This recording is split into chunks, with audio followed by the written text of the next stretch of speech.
consider the transition metal ions ये and all form low spin octahedral complexes. The correct decreasing order of unpaired electrons in their respective d orbital of the complexes is. देखो बच्चों, इस question में ये एक बहुत ही important condition दी गई है कि ये जो ये सारे कॉम्प्लेक्सेस फॉर्म होंगे वे सब हैं लो स्पिन कॉम्प्लेक्सेस. करेक्ट. नाउ लो स्पिन कॉम्प्लेक्सेस का सीधा सा मतलब है कि जो पेयरिंग एनर्जी है वो CFSC से यानी क्रिस्टल फील्ड स्प्लिटिंग एनर्जी से कम होती है. अब जब ये कंडीशन होती है ना कि पेयरिंग एनर्जी कम है तो उसमें इलेक्ट्रॉन्स पहले नीचे वाले ऑर्बिटल में जो T2G होता है इसमें फिलअप होते हैं पहले, उसके बाद यहाँ पर EG में उनका नंबर आता है. और एक बात और ध्यान रखना, इस टाइप के कॉम्प्लेक्सेस यानी लो स्पिन जो कॉम्प्लेक्सेस हैं ये ज़्यादातर आपके स्ट्रॉन्ग फील्ड लीगेंड्स के केस में बनते हैं, तो ये भी मिल सकता था. ओके. सो अब एक काम क्या करते हैं कि एक एक करके सबके जो d ऑर्बिटल्स के हैं और अनपेयर्ड इलेक्ट्रॉन्स है ना वो निकालते हैं. ओके. सबसे पहले बात करते हैं, इसके अकॉर्डिंग लेते हैं Cr3+. क्रोमियम का एटॉमिक नंबर इज 24. ठीक है. और इसका बताना, देखो मैंने आपको बताया हुआ है बहुत बार कि जो भी आपके 3D सीरीज के एलिमेंट्स है ना, स्कैंडियम से लेके जिंक तक है ना, तो इसमें सिंपल सा ही जो मैं आपको एक ट्रिक बता रहा हूँ इनके इलेक्ट्रॉनिक कॉन्फ़िगरेशन लिखने की, वो आपको बहुत आसान हो जाएगी. देखो सिंपल सा 24 इलेक्ट्रॉनिक कॉन्फ़िगरेशन है इसका, तो 4 + 2 6 माइनस जो ये चार्ज है 3 ये कर दो यानी 3, तो 3D3 हो जाएगा इसका. समझ में आया? बस. अब इसमें जब अनपेयर्ड ऑफ इलेक्ट्रॉन्स निकालने हैं, अब इसमें पहले ही नीचे वाले में भरे जाएंगे सारे इलेक्ट्रॉन्स है ना, तो 3 ही है, 1 2 3. अब नंबर ऑफ अनपेयर्ड इलेक्ट्रॉन्स कितने हो गए इसमें? 3 1 2 3, तो ये तो हो गया 3. अब देखते हैं Fe3+ को. जैसे इसमें बताया था आयरन का एटॉमिक नंबर इज 26, तो 6 + 2 कितने हो गए 8 माइनस ये कितना है 3 यानी 5, तो इसका इलेक्ट्रॉनिक कॉन्फ़िगरेशन हो गया 3D5. अब 3D5 में भरेंगे तो वही पहले नीचे वाले भरे जाएंगे, तो इसमें क्या होगा 1 2 3, अब 4 और 5. करेक्ट. सो T2G5 EG0 ये हो गया इसका. नंबर ऑफ अनपेयर्ड इलेक्ट्रॉन्स कितने हैं इसमें 1, तो ये हो गया आपका इधर 1. कोबाल्ट 3+ का देखते हैं. सेम कोबाल्ट का atomic number 27 7 2 9 minus 3 6 3D6. 3D6 में अब इससे इलेक्ट्रॉन भरेंगे तो 1 2 3 4 5 6 unpaired electrons is 0. Mn3+ manganese का atomic number is 25 5 2 7 minus 3 right 4, तो इसका होगा 3D4. 3D4 में 1 2 3 4, तो नंबर ऑफ अनपेयर्ड इलेक्ट्रॉन्स 2. तो इसका ऑर्डर क्या है? डिक्रीजिंग ऑर्डर में करना है, तो सबसे ज्यादा Cr3+ का है, देन है Mn2+, देन है Fe3+, देन है CO3+. Cr Mn Fe CO यानी option number 4 is your correct answer. The formal charges on the atoms marked as 1 to 4 in the Lewis representation of HNO3 molecule respectively are. देखो बच्चों, formal charge basically एक theoretical concept है जो हमें बताता है कि एक एटम ने लुईस स्ट्रक्चर में कितने इलेक्ट्रॉन्स गेन या लूज किए हैं. इसका एक सिंपल सा फॉर्मूला होता है जो आपको हमेशा याद रखना है, और वो है ये, यानी formal charge is equals to total valence electrons minus non bonding electrons जो कि लोन पेयर्स हैं minus half of bonding electrons. Okay. Now इस मॉलिक्यूल को देखते हैं, 1 से 2 3 4 एक एक करके देखते हैं इनको. सबसे पहले एटम 1 जो कि एक ऑक्सीजन एटम है. करेक्ट. ऑक्सीजन के वैलेंस शेल में 6 इलेक्ट्रॉन्स होते हैं. कैसे? जैसे ऑक्सीजन है 8 हो गया यानी 2 6 होते हैं ना. सो ऑक्सीजन के वैलेंस शेल में हो गए 6 इलेक्ट्रॉन्स. अब स्ट्रक्चर में देखो, इस ऑक्सीजन के पास 2 लोन पेयर हैं, 1 2 यानी 4 नॉन बॉन्डिंग इलेक्ट्रॉन्स, और इसने 2 सिंगल बॉन्ड बनाए हुए हैं, एक तो ये और एक ये वाला. एक हाइड्रोजन के साथ है और एक नाइट्रोजन के साथ. तो टोटल बॉन्डिंग इलेक्ट्रॉन्स कितने हो गए 4, यानी ये 2 और ये 3 4. तो इसका जो फॉर्मल चार्ज होगा वो कैसे कैलकुलेट होगा? वैलेंस इलेक्ट्रॉन्स यानी 6 माइनस नॉन बॉन्डिंग इलेक्ट्रॉन यानी लोन पेयर, एक और दो कितने हो गए 4, minus half of bonding electrons कितने 1 2 3 4 यानी 6 माइनस 4 माइनस 2 0, करेक्ट। सो पहला है 0, अब ये भी कट गया, अब ये हो सकता है। अब आते हैं एटम 2 पे, जो कि सेंट्रल नाइट्रोजन एटम है, ये वाला नाइट्रोजन। नाइट्रोजन के पास वैलेंस इलेक्ट्रॉन्स कितने होते हैं 5। यहाँ पे नाइट्रोजन ने टोटल 4 बॉन्ड्स बनाए हुए हैं, एक डबल बॉन्ड और 2 सिंगल बॉन्ड, करेक्ट। और इसके पास कोई लोन पेयर नहीं बचा हुआ है, समझ में आ गया। देखो 1 2 3 4 है ना, लोन पेयर है तो नहीं इसमें कहीं। तो नॉन बॉन्डिंग इलेक्ट्रॉन्स कितने हो गए 0, और बॉन्डिंग कितने हो गए 1 2 3 4 5 6 7 8, समझ में आया। 1 2 3 4 5 6 7 8 माइनस हाफ ऑफ 8, तो ये कितना हो गया 1 यानी +1 इनफैक्ट, है ना। तो ये n का सेकंड का हो गया +1, तो ये भी हो सकता है, बस ये भी कट गया। ये भी ऑप्शन नंबर 3 आपको करेक्ट दिख रहा है यहाँ पे आंसर। फिर भी क्योंकि हम प्रैक्टिस कर रहे हैं, सारे क्वेश्चंस देखेंगे, सारे ऑप्शंस। अब देखते हैं एटम नंबर 3, ये ऑक्सीजन नाइट्रोजन के साथ डबल बॉन्ड से जुड़ा हुआ है, करेक्ट। तो इसके पास 1 2 3 4 4 बॉन्डिंग हो गए, है ना। देखो ऑक्सीजन के पास वैलेंस 6 हो गए, माइनस पहले लोन पेयर देख लेते हैं 1 2 3 4, माइनस बॉन्डिंग कितने 1 2 3 4, भाई 2 डबल बॉन्ड ही बना रहा है ना, 4/2 यानी 0, मैच कर रहा है।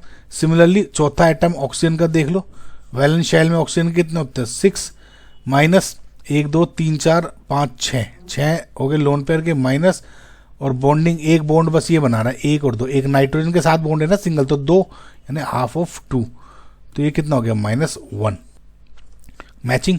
सो इसका जो करेक्ट आंसर है इज ऑप्शन नंबर 3। अच्छा एक बात और याद रखना बच्चों, कि कोई भी न्यूट्रल मॉलिक्यूल जैसे कि इसमें HNO3 दिया हुआ है, सारे एटम्स के फॉर्मल चार्ज का अगर सम है देखोगे तो वो 0 होना चाहिए। जैसे इसमें देखोगे ये आंसर है हमारा, तो 0 + 1 + 0 -1, तो ये माइनस माइनस से कैंसिल, तो ओवरऑल जो चार्ज सम है वो 0 हो रहा है, तो है ना, क्योंकि न्यूट्रल था 0 ही होना था, समझ में। तो ये भी ऐसे भी आप चेक कर सकते हो इन चीज़ों को, कभी कभी ऑप्शन को देख के भी हो जाता है। तो फिलहाल जो आपका आंसर है is option number 3। Given below are 2 statements. Statement 1 है phenol on treatment with CHCl3 in aqueous KOH under refluxing condition followed by acidification produces para-hydroxybenzaldehyde as the major product and ortho-hydroxybenzaldehyde as the minor product। और फिर statement तो है कि the mixture of these two compound para-hydroxybenzaldehyde और ortho-hydroxybenzaldehyde जो ऊपर बने हुए हैं can be easily separated through steam distillation. देखो बच्चों जो क्वेश्चन है ये बेस्ड है आपके रिमर-टीमन रिएक्शन पे। सबसे पहले स्टेटमेंट 1 को देखते हैं। देखो बेसिकली रिएक्शन होती क्या है कि जैसे फिनोल हो गया, इसको आपने क्लोरोफॉर्म और एक्वस KOH और एसिडिफिकेशन जो कंडीशंस हैं ये रिएक्शन करते हैं, तो ये 2 प्रोडक्ट बनेंगे। देखो एक तो ये बन जाता है CHO, ये एक तो हो गया आपका ऑर्थो प्रोडक्ट, और जो दूसरा बनता है वो हो गया ये CHO, ये हो गया पैरा प्रोडक्ट। ना जो क्वेश्चन में कहा गया है कि पैरा हाइड्रोक्सी बेंजल्डिहाइड है वो मेजर प्रोडक्ट बनता है और ऑर्थो हाइड्रोक्सी बेंजल्डिहाइड वो माइनर प्रोडक्ट बनता है। प्रोडक्ट में तो सही है लेकिन मेजर माइनर में गलत उल्टा लिख दिया, ये गलत लिखी है कंडीशंस, इनफैक्ट उल्टा हो गया। जो आपका ऑर्थो प्रोडक्ट बनता है इज मेजर प्रोडक्ट और जो पैरा प्रोडक्ट बनता है वो माइनर प्रोडक्ट बनता है। देखो इसमें जो मेन रीजन है ना वो ये है कि जो एक ऑर्थो प्रोडक्ट है ना इसमें हाइड्रोजन बॉन्डिंग बन जाती है। कैसे? ये C डबल बॉन्ड O है और ये H है, तो ये H और इस O के बीच में हाइड्रोजन बॉन्डिंग होती है और इस हाइड्रोजन बॉन्डिंग की वजह से कि जो ये आपका ऑर्थो प्रोडक्ट है ये मोर स्टेबल प्रोडक्ट बन जाता है, हैंस ये मेजर प्रोडक्ट बन जाता है। समझ में आया? तो ये स्टेटमेंट 2 तो इनकरेक्ट हो गया। अब आते हैं स्टेटमेंट 2 पर। अब ये कह रहा है कि पैरा हाइड्रोक्सी बेंजल्डिहाइड और ऑर्थो हाइड्रोक्सी बेंजल्डिहाइड को का जो मिक्सचर है, बेसिकली देखो आपने रिएक्शन करी तो जो ये पॉट है, इस पॉट में आपका ऑर्थो प्रोडक्ट भी है और पैरा प्रोडक्ट भी है।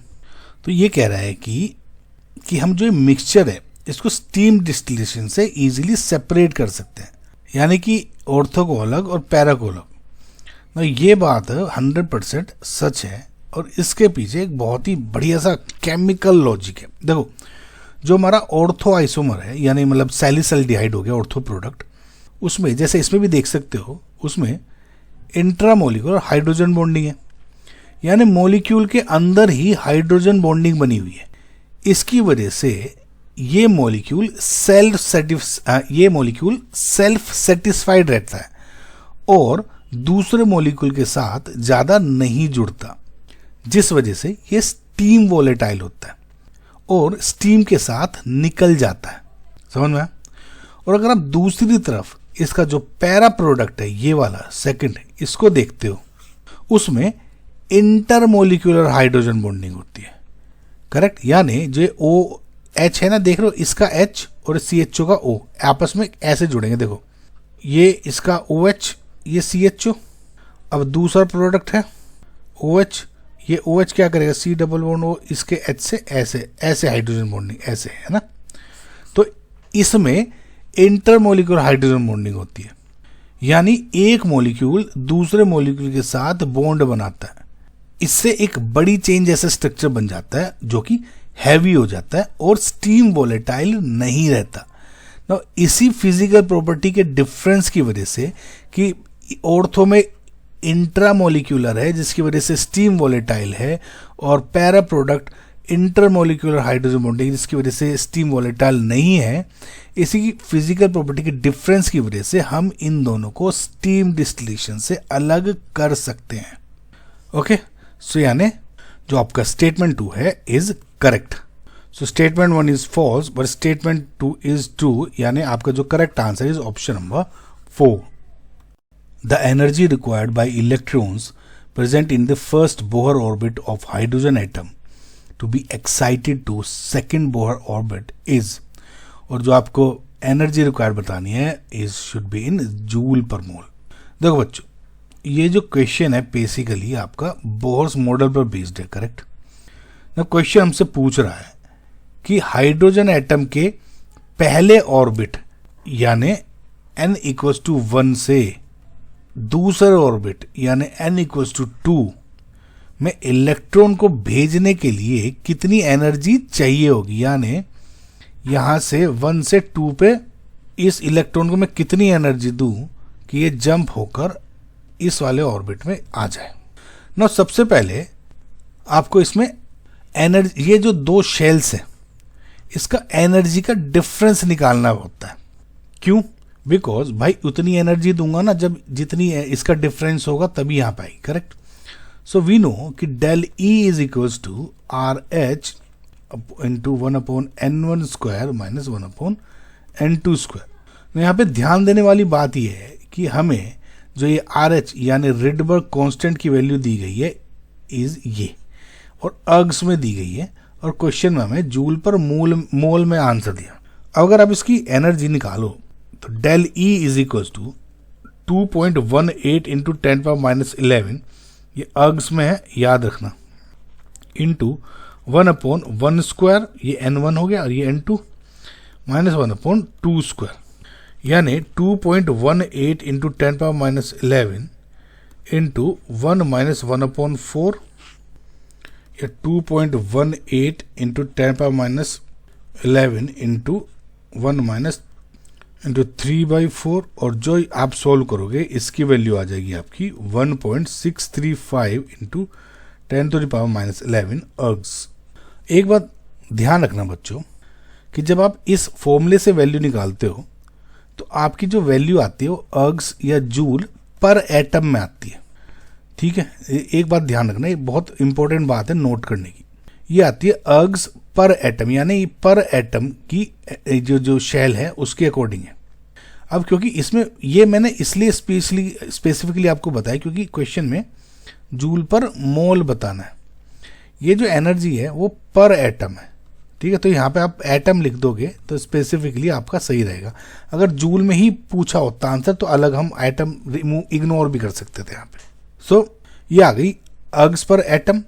इसको हम कन्वर्ट कर लेते हैं पहले जूल पर एटम में, करेक्ट। सो वी नो कि 1 जूल इज इक्वल टू 10⁻⁷ अर्ग्स। सो 1 अर्ग की वैल्यू क्या हो जाएगी 10⁻⁷ जूल्स। सो इसमें अगर आप del E is equal to 1.635 into 10⁻11 erg को इसमें लिखोगे इंटू 10⁻7, ये क्या आ जाएगा जूल पर एटम ही रहेगा अभी तो, है ना।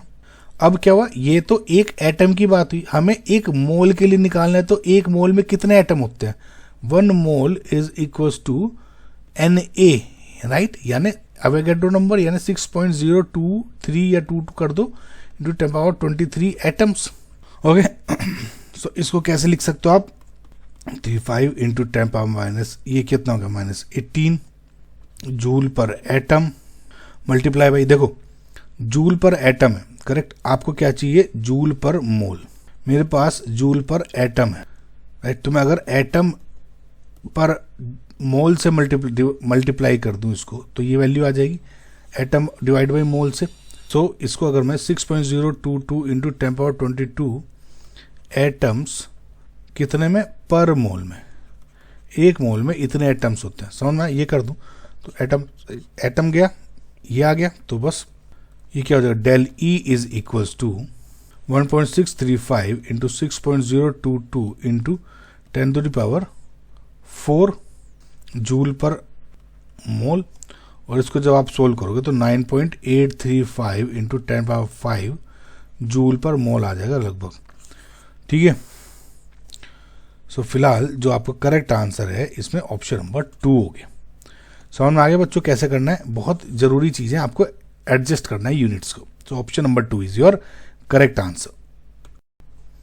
अ p block element E and hydrogen form a binary cation EHX positive, while EH3 on treatment with K2HDI4 यानी कि Nessler's reagent in alkaline medium gives a precipitate of basic mercury amido iodide. Given below are first ionization enthalpy values for first element each from group 13, 14, 15 and 16. Identify the correct first ionization enthalpy values for element E. देखो बच्चों ये question है ना, थोड़ा सा देखने में complex लग रहा है, लेकिन अगर आप इसको स्टेप बाय स्टेप तोड़कर समझोगे तो ये बहुत ही आसानी से सोल्व हो जाएगा। तो क्वेश्चन में हमें एक अननोन पी ब्लॉक एलिमेंट ई के बारे में कुछ क्लूज दिए हुए हैं ना। पहला क्लू ये है कि एलिमेंट ई और हाइड्रोजन मिलकर एक बाइनरी कैटायन ये बना रहे हैं, राइट। दूसरा सबसे बड़ा जो क्लू है वो ये है कि हम EH3 को एल्कलाइन मीडियम में K2HDI4 जिसको आप नेस्लर्स रिएजेंट कहते हो उसके साथ ट्रीट कर रहे हैं, तो हमें बेसिक मर्क्यूरी का एक प्रेसिपिटेट मिल रहा है। सो जैसे ही आपने नेस्लर्स रिएजेंट और प्रेसिपिटेट सुना तो आपके दिमाग की एकदम ये बत्ती जल जानी चाहिए। पूरे केमिस्ट्री में सिर्फ एक ही ऐसी गैस है जो नेस्लर्स रिएजेंट के साथ ब्राउन प्रेसिपिटेट देती है, और वो है अमोनिया। जब अमोनिया नेस्लर्स रिएजेंट से रिएक्ट करती है तो वो मिलन्स बेस का आयोडाइड बनाता है, जिसका फॉर्मूला ये होता है। इसका मतलब साफ है कि हमारा कंपाउंड EH3 जो है वो असलियत में क्या हो गया आपका, इज NH3, राइट। सो हमारा अननोन एलिमेंट क्या हो गया, E is equals to nitrogen. अब पहले क्लू को भी वेरीफाई कर लेते हैं। E यानी जो अब नाइट्रोजन है वो हाइड्रोजन के साथ मिलकर एक बाइनरी कैटायन बना रही है, यानी EHX4 पॉजिटिव, ये क्या हो जाएगा असल में NH4 positive ammonium ion, right, which is a binary cation. No बच्चों देखो ये बाइनरी कैटायन का आपको इसे ऐसे समझना होगा कि बाइनरी कैटायन नॉर्मली एक पॉजिटिवली चार्ज्ड आयन होता है, जनरली ये मेटल ही होता है, राइट, जो कि अलोंग विद किसी दूसरे मोनोएटॉमिक एनायन के साथ मिलकर एक बाइनरी आयनिक कंपाउंड बनाता है। अब देखो इसको ऐसे समझो, जैसे Na+ है, राइट, वो Cl नेगेटिव के साथ मिलकर ये NaCl बनाते हैं, तो ये हो गया बाइनरी केटायन। जैसे CaCl2 है, तो ये इसके साथ मिलकर बनाता है, तो ये हो गया बाइनरी केटायन। करेक्ट। अब इसमें ये आप ये सोचो, इकलौता एक ऐसा आयन है जिसमें बेसिकली आपको नॉन मेटल वाला होता है, राइट। तो ये मोस्ट प्रोबेबली इसको आप ऐसे समझो कि NH4 पॉजिटिव अगर Cl के साथ मिलता है तो NH4Cl, तो as in whole it can be a binary cation, है ना। इसको आप FYI याद रख लो, एग्जाम में पूछा जा सकता है। सो अगर ये हो गया NH4 पॉजिटिव, तो आप इसको EHX पॉजिटिव से कंपेयर करो, तो इसमें क्या हो गया, X की वैल्यू वुड बी 4। अब हमें कंफर्म हो गया है कि जो E है हमारा, यानी वो है क्या है, नाइट्रोजन है, जो कि ग्रुप 15 का फर्स्ट एलिमेंट है। अब क्वेश्चन का दूसरा पार्ट है जिसमें हमें ग्रुप 13, 14, 15 और 16 के पहले एलिमेंट्स, यानी 13 में बोरोन, फिर कार्बन, इसमें आ गया नाइट्रोजन, इसमें ऑक्सीजन आ गया, इनकी आयनाइजेशन एंथैल्पी को आइडेंटिफाई करना है और नाइट्रोजन की सही वैल्यू बतानी है, राइट। देखो जनरल ट्रेंड के हिसाब से जब हम from left to right move करते हैं पीरियोडिक टेबल में, तो इफेक्टिव न्यूक्लियर चार्ज बढ़ने की वजह से आयनाइजेशन एंथैल्पी बढ़ती है, राइट। सो आइडियली जो आयनाइजेशन एंथैल्पी है वो फ्रॉम लेफ्ट टू राइट, यानी जैसे आप 13, 14, 15 और 16 तक आओगे तो आपकी जो एंथैल्पी है वो इंक्रीज होनी चाहिए। बट रियलिटी में आप देखोगे तो ऐसा नहीं होता। नाइट्रोजन के बाद जहां पे एंथैल्पी बढ़नी चाहिए थी वो बेसिकली ऑक्सीजन की नाइट्रोजन से भी कम हो जाती है। तो ये जो सारा ट्विस्ट है वो बेस्ड है इनके इलेक्ट्रॉनिक कॉन्फ़िगरेशन पे। नाइट्रोजन का इलेक्ट्रॉनिक कॉन्फ़िगरेशन होता है 1s2, 2s2, 2p3। इसका जो p ऑर्बिटल है वो एग्जैक्टली हाफ फिल्ड है, जो इसे एक्स्ट्रा स्टेबिलिटी देता है। वहीं पे अगर आप ऑक्सीजन को देखोगे तो इसका इलेक्ट्रॉनिक कॉन्फ़िगरेशन होता है 1s2, 2s2, 2p4, जिसमें p ऑर्बिटल से इलेक्ट्रॉन निकालना थोड़ा आसान होता है क्योंकि यहाँ पे हाफ फील्ड स्टेबिलिटी नहीं है। इस वजह से नाइट्रोजन की आयनाइजेशन एंथैल्पी ऑक्सीजन से भी ज़्यादा हो जाती है। तो अगर आप वैल्यूज़ को कंपेयर करते हो, राइट, तो इन सब में आपका जो आइडियली ऑर्डर क्या होना चाहिए कि सबसे छोटी बोरोन होनी चाहिए, यानी आइडियली ये जो है वो आपकी बोरोन की होनी चाहिए। उसके बाद है कार्बन की बड़ी, यानी जो 2 है वो ये होनी शुड बी कार्बन, यानी ग्रुप 14, ये ग्रुप 13। फिर अगर आप इन दोनों कंपेयर करोगे तो ऑक्सीजन की ये हो जाएगी, यानी ग्रुप 16। एंड फाइनली जो नाइट्रोजन है यानी ग्रुप 15 वुड बी, यानी ग्रुप ये वाली 1402। समझ में? सो जो फाइनल आंसर क्या हो गया बच्चों, ऑप्शन नंबर 3। आई होप आपको ये क्वेश्चन समझ में आया होगा। देखो बच्चों, इस क्वेश्चन में एक रिएक्शन दी गई है जहां पे एल्यूमिनियम HCl के साथ रिएक्शन करके एल्यूमिनियम क्लोराइड और H2 गैस बना रहा है, करेक्ट। ये मिलके AlCl3 बना सकते हैं। सो इसका मतलब ये हुआ कि अगर हम एल्यूमिनियम के 2 मोल्स लेंगे तो हमें HCl के 6 मोल्स चाहिए और बदले में हमें हाइड्रोजन गैस के 3 मोल्स मिलने चाहिए, करेक्ट। अब अगर आप अभी ऑप्शंस को चेक करते हैं, अब ये देखते हैं इनमें से कौन सा स्टेटमेंट सही है। पहले ऑप्शन 1 को अगर आप देखो तो ये कह रहा है कि 1 मोल HCl के लिए 11.2 लीटर्स H2 गैस बनती है STP पर। अब कैलकुलेशन को आप इसको देखो, रिएक्शन के हिसाब से 6 मोल्स HCl हमें देता है 3 मोल्स H2। इसका मतलब है कि 1 मोल HCl हमें देगा 3/6 यानी 1/2 moles of H2 gas. No हम जानते हैं कि STP यानी स्टैंडर्ड टेम्परेचर एंड प्रेशर पर किसी भी गैस के 1 मोल का मतलब क्या होता है, 22.4 लीटर्स। तो इसका मतलब क्या है कि 1 मोल HCl का क्या हो गया, ये था 1 मोल का 22 लीटर, तो हाफ मोल का क्या हो जाएगा, हाफ इंटू 22.4, राइट। तो ये यहाँ लिख दो, half into 22.4 litre H2 which will be equal to 11.2 litres H2, correct. इसका मतलब जो ऑप्शन नंबर 1 है वो सही है। फिलहाल तो आपका आंसर यही आ गया, लेकिन हम बाकी के ऑप्शंस को भी देखते हैं। ऑप्शन 2 कह रहा है कि 1 मोल एल्यूमिनियम के लिए 67.2 लीटर्स H2 बनती है। रिएक्शन के हिसाब से 2 मोल्स एल्यूमिनियम कितने H2 दे रहे हैं, आपके 3 मोल्स H2 दे रहे हैं। सो इसका मतलब 1 मोल एल्यूमिनियम का मतलब हुआ 3/2 moles of hydrogen. Now 1 mole of H2 का मतलब क्या हो गया, H2 या किसी भी गैस का मतलब जैसा भी बताया 22.4 लीटर H2, तो 3/2 मोल्स ऑफ H2, यही यहां से कंटिन्यू कर रहा हूं मैं। इसका मतलब क्या हो जाएगा, 3/2 इंटू 22.4 लीटर H2, करेक्ट। और इसको कैलकुलेट करोगे it would B 33.6 litres of H2। Question में क्या दिया है 67.2, होना क्या चाहिए 33.6, तो ये गलत हो गया। सिमिलरली थर्ड में बात करो तो ये HCl के वॉल्यूम की बात कर रहा है, यानी 12 लीटर HCl। अब ध्यान दो अगर आप बच्चों, तो HCl यहाँ पे एक्वस सॉल्यूशन में है, करेक्ट। HCl यहाँ पे किसमें, एक्वस में है, गैसियस स्टेट में नहीं है, करेक्ट। सो गैस लॉज जैसे कि मोलर वॉल्यूम की हम बात करते हैं, ये सिर्फ गैसेस पर लगते हैं, लिक्विड्स या सॉल्यूशन पर बिल्कुल नहीं लगते, करेक्ट। तो इसका मतलब ये जो लॉजिक वाइज आप देखोगे तो ये स्टेटमेंट इनकरेक्ट हो गया।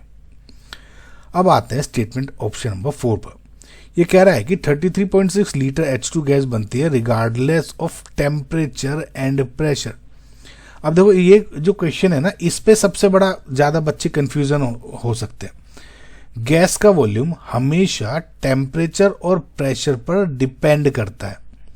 अगर आप प्रेशर बढ़ाओगे तो वॉल्यूम कम हो जाएगा, और अगर टेम्परेचर बढ़ाओगे तो वॉल्यूम बढ़ जाएगा एज पर PV = nRT। तो जो ये रिगार्डलेस का जो फंडा दे दिया इन्होंने, करेक्ट, तो ये रिगार्डलेस का ये जो कंसेप्ट है ये इसकी वजह से गलत हो गया। तो फिलहाल आपका जो करेक्ट आंसर है is option number 1। Consider solution of CO2 gas dissolved in water in a closed container. Which one of the following plots correctly represents a variation of log with log at वगैरह, right. देखो question ये कह रहा है कि हमारे पास एक क्लोज्ड कंटेनर है जिसमें CO2 गैस पानी में डिजोल्व है। अब हमें एक ग्राफ सेलेक्ट करना है इनमें से जितने भी ऑप्शंस में दिए हुए हैं, जो log PCO2 versus log XCO2 वाला, राइट। सो बच्चों ये जो क्वेश्चन होगा ये सोल्व होगा using Henry's law. Now Henry's law क्या कहता है, ये कहता है कि किसी गैस का पार्शियल प्रेशर उसके मोल फ्रैक्शन के डायरेक्टली प्रोपोर्शनल होता है जो लिक्विड में डिजोल्व्ड है। यानी इसका फॉर्मूला क्या होगा, P = KH × X। P क्या है, यहाँ पे पार्शियल प्रेशर है ऑफ दैट गैस, X यहाँ है मोल फ्रैक्शन है जो डिजोल्व्ड है जितना अमाउंट, और KH है आपका हेनरीज कांस्टेंट। बस क्वेश्चन में यहाँ पे P क्या है, ये PCO2 है बेसिकली, करेक्ट, ऐसे भी लिख सकते हो। सो इस क्वेश्चन में हमें बस log P और जो ये log X है इसका ग्राफ निकालना है अल्टीमेटली। सो इसको करने के लिए अगर आप इसमें दोनों साइड log ले लो तो log P = log of KH × X। ये क्या हो जाएगा, log P = log of KH plus log of X। अगर आप इस क्वेश्चन को ध्यान से देखो तो y = mx प्लस c, क्योंकि ये कांस्टेंट है इसलिए c मैंने यहाँ पे लिखा है, इसको रिप्रेजेंट कर रहा है। यानी अगर मैं y एक्सिस पर log p लिखूं, x एक्सिस पर log x, अब यहाँ पे स्लोप क्या हो गया, m की वैल्यू क्या होगी 1 हो गई, इधर भाई लॉग पूरा x है तो m1 हो गया। नाउ वी नो स्लोप का फॉर्मूला होता है m equals to tan theta, और m अगर 1 है तो theta would be 45 degree, tan 45, यानी एक आपकी स्ट्रेट लाइन जा रही है वो कुछ इस तरह से जा रही है कि ये ऐसा एंगल क्या है 45 डिग्री पे, और जो ये इंटरसेप्ट कर रही है इसको, दिस इज दिस वैल्यू, यानी लॉग ऑफ KH। समझ रहे बच्चों, और ये पॉजिटिव है, 1 पॉजिटिव है तो इसी डायरेक्शन में जाएगी। समझ रहे। सो फिलहाल इससे अगर आप क्या दिख रहे हैं, इसमें tan 1 है, इसमें अगर माइनस होता तब ये करेक्ट हो सकती थी ग्राफ, लेकिन नेगेटिव स्लोप नहीं है, पॉजिटिव स्लोप है तो ये गलत हो गया। इसमें इंटरसेप्ट जो है एकदम 0 हो गया, तो इंटरसेप्ट ये होना चाहिए, तो ये गलत हो गया। ये एग्जैक्ट करेक्ट मैच कर रहा है हमारी शेप को, ये हो गया। और ये एकदम पैरेलल दिखा रहा है, ये तब होता जब प्रेशर चेंज ही नहीं हो रहा वगैरह वगैरह, है ना। तो फिलहाल आपका जो ऑप्शन नंबर 3 है is your correct answer. First row transition metal M does not liberate H2 gas from dilute HCl. 1 mole of aqueous solution of MsO4 is treated with excess of aqueous KCN, and then H2S gas is passed through the solution. The amount of MS metal sulfide formed from the above reaction is। देखो बच्चों, question कह रहा है कि हमारे पास एक first row transition metal M है जो कि डाइल्यूट HCl से H2 गैस लिबरेट नहीं करता ना। इन्होंने है ना इस एक लाइन में बहुत ज्यादा इंफॉर्मेशन दे दी है एक्चुअली में। रिएक्टिविटी सीरीज या फिर इलेक्ट्रो पोटेंशियल की अगर टेबल को देखो तो जो मेटल्स हाइड्रोजन से ऊपर होते हैं, जैसे जिसका नेगेटिव रिडक्शन पोटेंशियल होता है, यानी ये सब, सिर्फ यही HCl से H2 निकाल पाते हैं, और हाइड्रोजन से नीचे वाले मेटल जो भी हैं वे HCl से H2 नहीं निकाल पाते। एक बात आप ध्यान रखना, जैसे जैसे रिडक्शन पोटेंशियल आप देखना कि नेगेटिव होता जा रहा है, या फिर कहूँ अगर देखो तो इधर E0 रिडक्शन पोटेंशियल जैसे भी मोर पॉजिटिव हो रहा है, मोर इंक्रीज हो रहा है, राइट। तो ऑक्सीडाइजिंग एजेंट होने की कैपेबिलिटी बढ़ती है, यानी दूसरे को ऑक्सीडाइज करता है, खुद का रिडक्शन। लेकिन जैसे जैसे आप इधर ऊपर यहां से जा रहे हो तो ये ऑक्सीडेशन होने की कैपेसिटी खुद की ज़्यादा है, यानी E0 रिडक्शन यानी मोर नेगेटिव हो रहा है, तो ये रिड्यूसिंग एजेंट की तरह बिहेव करता है। तो इसीलिए जब HCl से ये H2 में कन्वर्ट कर पाते ये वाले, यानी ये सब, तो इसमें HCl +1 में है तो ये 0, यानी ये क्या हो रहा है, रिडक्शन। तो that is why reducing agent की तरह ये सब बिहेव कर सकता है। ये सब एज अ ऑक्सीडाइजिंग एजेंट की तरह कर रहा है, तो +1 से 0 पे नहीं कर पाएगा। समझ में आया बच्चों। अच्छा, एक चीज याद रखना कि first row transition metal series में, यानी स्कैंडियम से लेके जिंक तक, सिर्फ और सिर्फ आपका एक कॉपर ही ऐसा ट्रांजिशन मेटल है जो कि पॉजिटिव रिडक्शन पोटेंशियल रखता है, राइट। इसके अलावा सबके सब नेगेटिव रिडक्शन पोटेंशियल रखते हैं। तो यहां से तो आपका ये पता लग गया कि जो आपका मेटल है M is copper, correct. Question में दिया गया है कि हमारे पास 1 मोल MsO4 सॉल्यूशन है, राइट ना। क्योंकि M हम ये एस्टेब्लिश कर चुके हैं कि M इज कॉपर, तो इसका मतलब आपके पास 1 मोल CuSO4 सॉल्यूशन है, और इसमें हमने एक्सेस में एक्वस KCN डाला है ना। ये स्टेप बहुत क्रिटिकल है बच्चों। इसमें अगर ध्यान से देखोगे तो ये जो CuSO4 है इसमें कॉपर 2+ स्टेट में है ना। जब Cu2+ यानी कॉपर 2 आयंस साइनाइड आयन के साथ रिएक्ट करते हैं तो शुरुआत में CuCN2 बनता है, लेकिन ये बहुत ही अनस्टेबल होता है। साइनाइड आयन इसमें एक बहुत ही स्ट्रॉन्ग रिड्यूसिंग एजेंट की तरह बिहेव करता है, और जो ये Cu2+ आयंस है ये इसको रिड्यूस करके Cu+ यानी क्यूप्रस आयंस में कन्वर्ट हो जाता है, और खुद CN2 साइनोजन गैस में कन्वर्ट हो जाता है। इस रिडक्शन के बाद जो ये क्यूप्रस आयन बचा है वो एक्सिस KCN के साथ मिलकर बहुत ही स्टेबल सोल्यूबल कॉम्प्लेक्स बना लेता है, जिसको आप कहते हो potassium tetracyano cuprate 1। So basically reaction ये होगी, साइनाइड आयंस के साथ रिएक्शन करके जो एक्सिस में है, तो ये CuCN4 3 नेगेटिव प्लस CN2 तो है ही ये, करेक्ट, ये बन जाता है। इसको ऐसे भी लिख सकते हो कि अगर CN नेगेटिव के बजाय आप KCN लिख रहे हो तो यहाँ पे ये क्या हो जाएगा, K3CuCN4। समझो बच्चों, यहाँ ध्यान देने वाली बात ये है कि कॉपर अब यहाँ पे +1 ऑक्सीडेशन स्टेट में। ना अब आता है इसका क्वेश्चन का लास्ट पार्ट।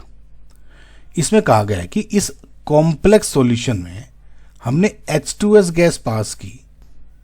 देखो बच्चों, नॉर्मल सिचुएशंस में अगर सॉल्यूशन में फ्री Cu2+ या फिर Cu+ आयंस होते हैं तो H2S के साथ रिएक्ट करके वो ब्लैक कलर का मेटल सल्फाइड प्रेसिपिटेट बना देते हैं, राइट, समझ में आया? लेकिन यहां पे है ना एक ट्विस्ट है।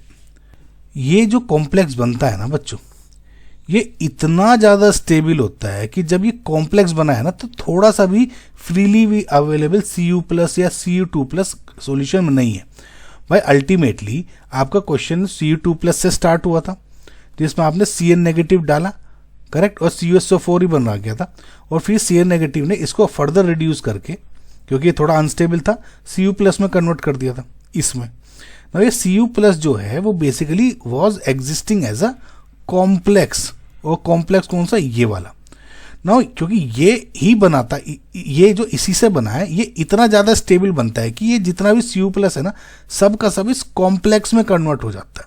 यानी कोई भी फ्रीली अवेलेबल Cu+ या Cu2+ नहीं है, समझे? तो इसका मतलब क्या हुआ कि अगर ये फ्रीली अवेलेबल Cu+ या Cu2+ होता तो आइडियली जब सल्फाइड आयंस यानी जैसे H2S गैस पास कराते हैं तो एक ब्लैक कलर का PPT बनता है।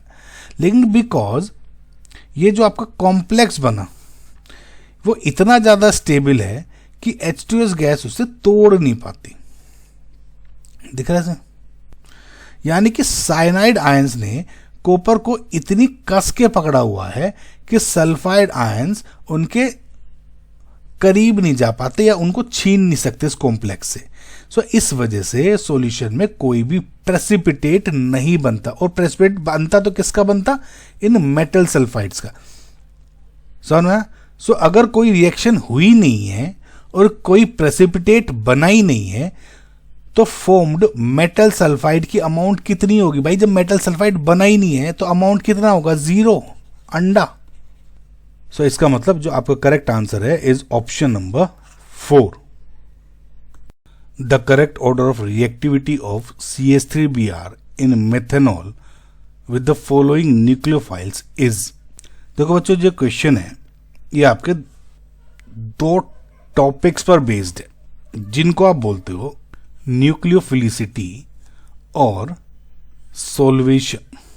सो इस क्वेश्चन में हमसे पूछा गया है कि मिथाइल ब्रोमाइड की रिएक्टिविटी मिथेनॉल सॉल्वेंट में अलग अलग न्यूक्लियोफाइल्स के साथ क्या होगी। इसका मतलब है हमें इन चारों न्यूक्लियोफाइल्स की न्यूक्लियोफिलिसिटी का सही ऑर्डर पहचानना है। सबसे पहले हमें सॉल्वेंट पर ध्यान देना होगा। सॉल्वेंट क्या है? मिथेनॉल। नो मिथेनॉल यानी कि CH3OH एक पोलर प्रोटिक सॉल्वेंट है।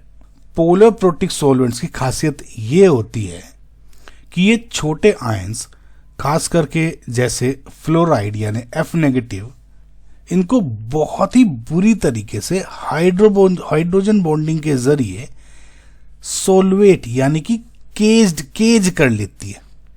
जब एक न्यूक्लियोफाइल सोलवेट हो जाता है यानी ट्रैप या केज हो जाता है तो उसकी अटैक करने की क्षमता, कैपेबिलिटी रिड्यूस हो जाती है, कम हो जाती है। सो अब हम एक एक करके इन न्यूक्लियोफाइल्स को कंपेयर करते हैं। पहले बात करते हैं हैलाइड्स की यानी फ्लोराइड और आयोडाइड।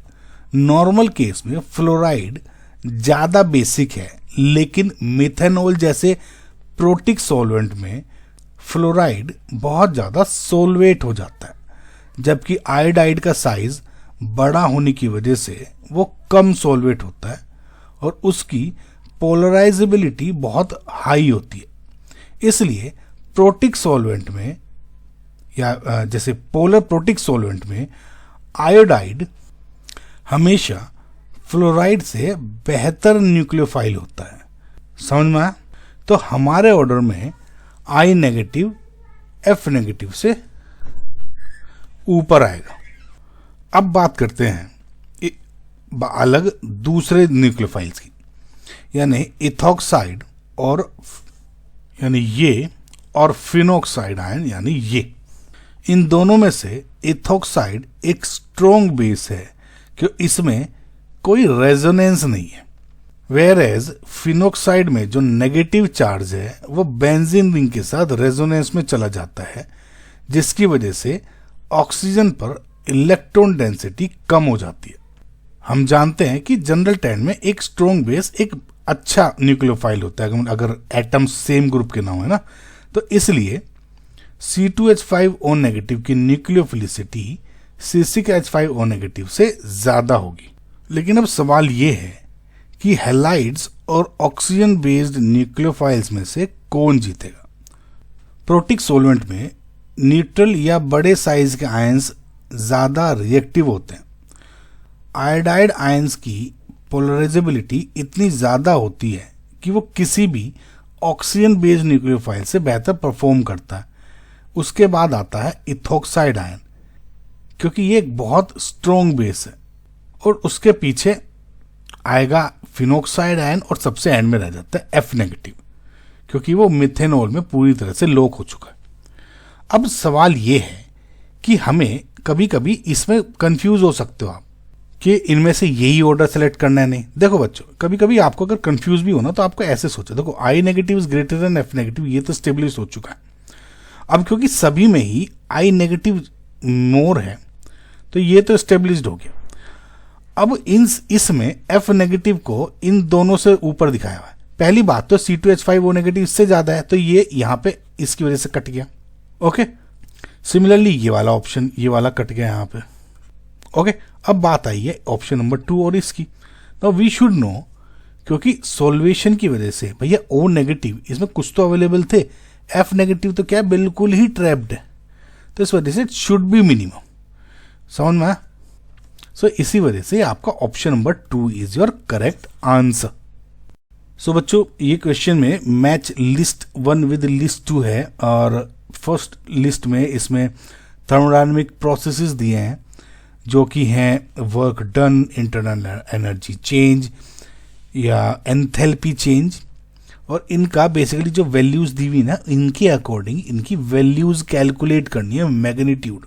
ओके, सो सबसे पहले देखते हैं प्रोसेस ए की बात करते हैं, जो है रिवर्सिबल आइसोथर्मल एक्सपेंशन। देखो, रिवर्सिबल प्रोसेस जो है ना, ये आप ये सोचो, जैसे इस इमेज में भी दिखाया गया है, एक्सपेंशन हो रहा है कि फॉर एग्जाम्पल इनफाइनाइट स्टेप्स में आप इसको पूरा करते हो। नाउ जैसे आप इसको ये सोचो कि आप एक एक वजन हटा रहे हो, इसमें से एक एक ग्रेन, एक तरह से इस ग्रेन्स के जो ढेर है इसकी वजह से कुछ प्रेशर है। इसमें क्या है कि एक एक पार्टिकल आप ऊपर हटा रहे हो, जिसकी वजह से इस पर कुछ तो मिनिस्कुल प्रेशर कम हो रहा होगा, जिसकी वजह से एक्सपेंशन हो रहा होगा। तो वो जो धीरे धीरे धीरे धीरे इन इनफाइनाइट स्टेप्स में वर्क होता है, समझो। तो ये रिवर्सिबल प्रोसेस, इसका वर्क डन निकालना है, समझ में आपको। सो इस प्रोसेस के लिए वर्क डन कैलकुलेट करने के लिए हमारे पे ये एक स्टैंडर्ड फॉर्मूला होता है। यह नेगेटिव साइन इसलिए है क्योंकि एक्सपेंशन हो रहा है और वर्क सिस्टम के द्वारा किया जा रहा है, लेकिन हमें सिर्फ मैग्नीट्यूड चाहिए। ठीक है, मैग्नीट्यूड लिखा हुआ है। ओके, तो अब वैल्यू अगर आप पुट करोगे तो -2.303, n क्या है 2, r इज 8.314, क्योंकि वैल्यू जूल पर केल्विन पर मोल है तो 8.314 ले लेंगे। Temperature is 300 into log of. अब लॉग ऑफ में ये यूनिट का जो वैल्यू थी, इसकी कोई वैल्यू नहीं रही। यहाँ मीटर क्यूब भी होता सेंटीमीटर क्यूब होता कुछ नहीं, सब कट जाएगा।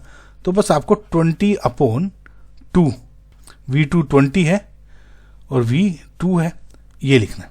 सो log 2/20 10 हो गया, ये पूरी होगी। 1 वैल्यू तो इसकी क्या हो जाएगी, -2.303 इंटू 600 इंटू 8.314, और जब इसको आप कैलकुलेट करते हो it would be around 11488 joules, जो कि किलो जूल में कन्वर्ट करके हो जाएगी 11.488 जूल्स, यानी रफली 11.5 किलो जूल्स, 11.5 किलो जूल्स।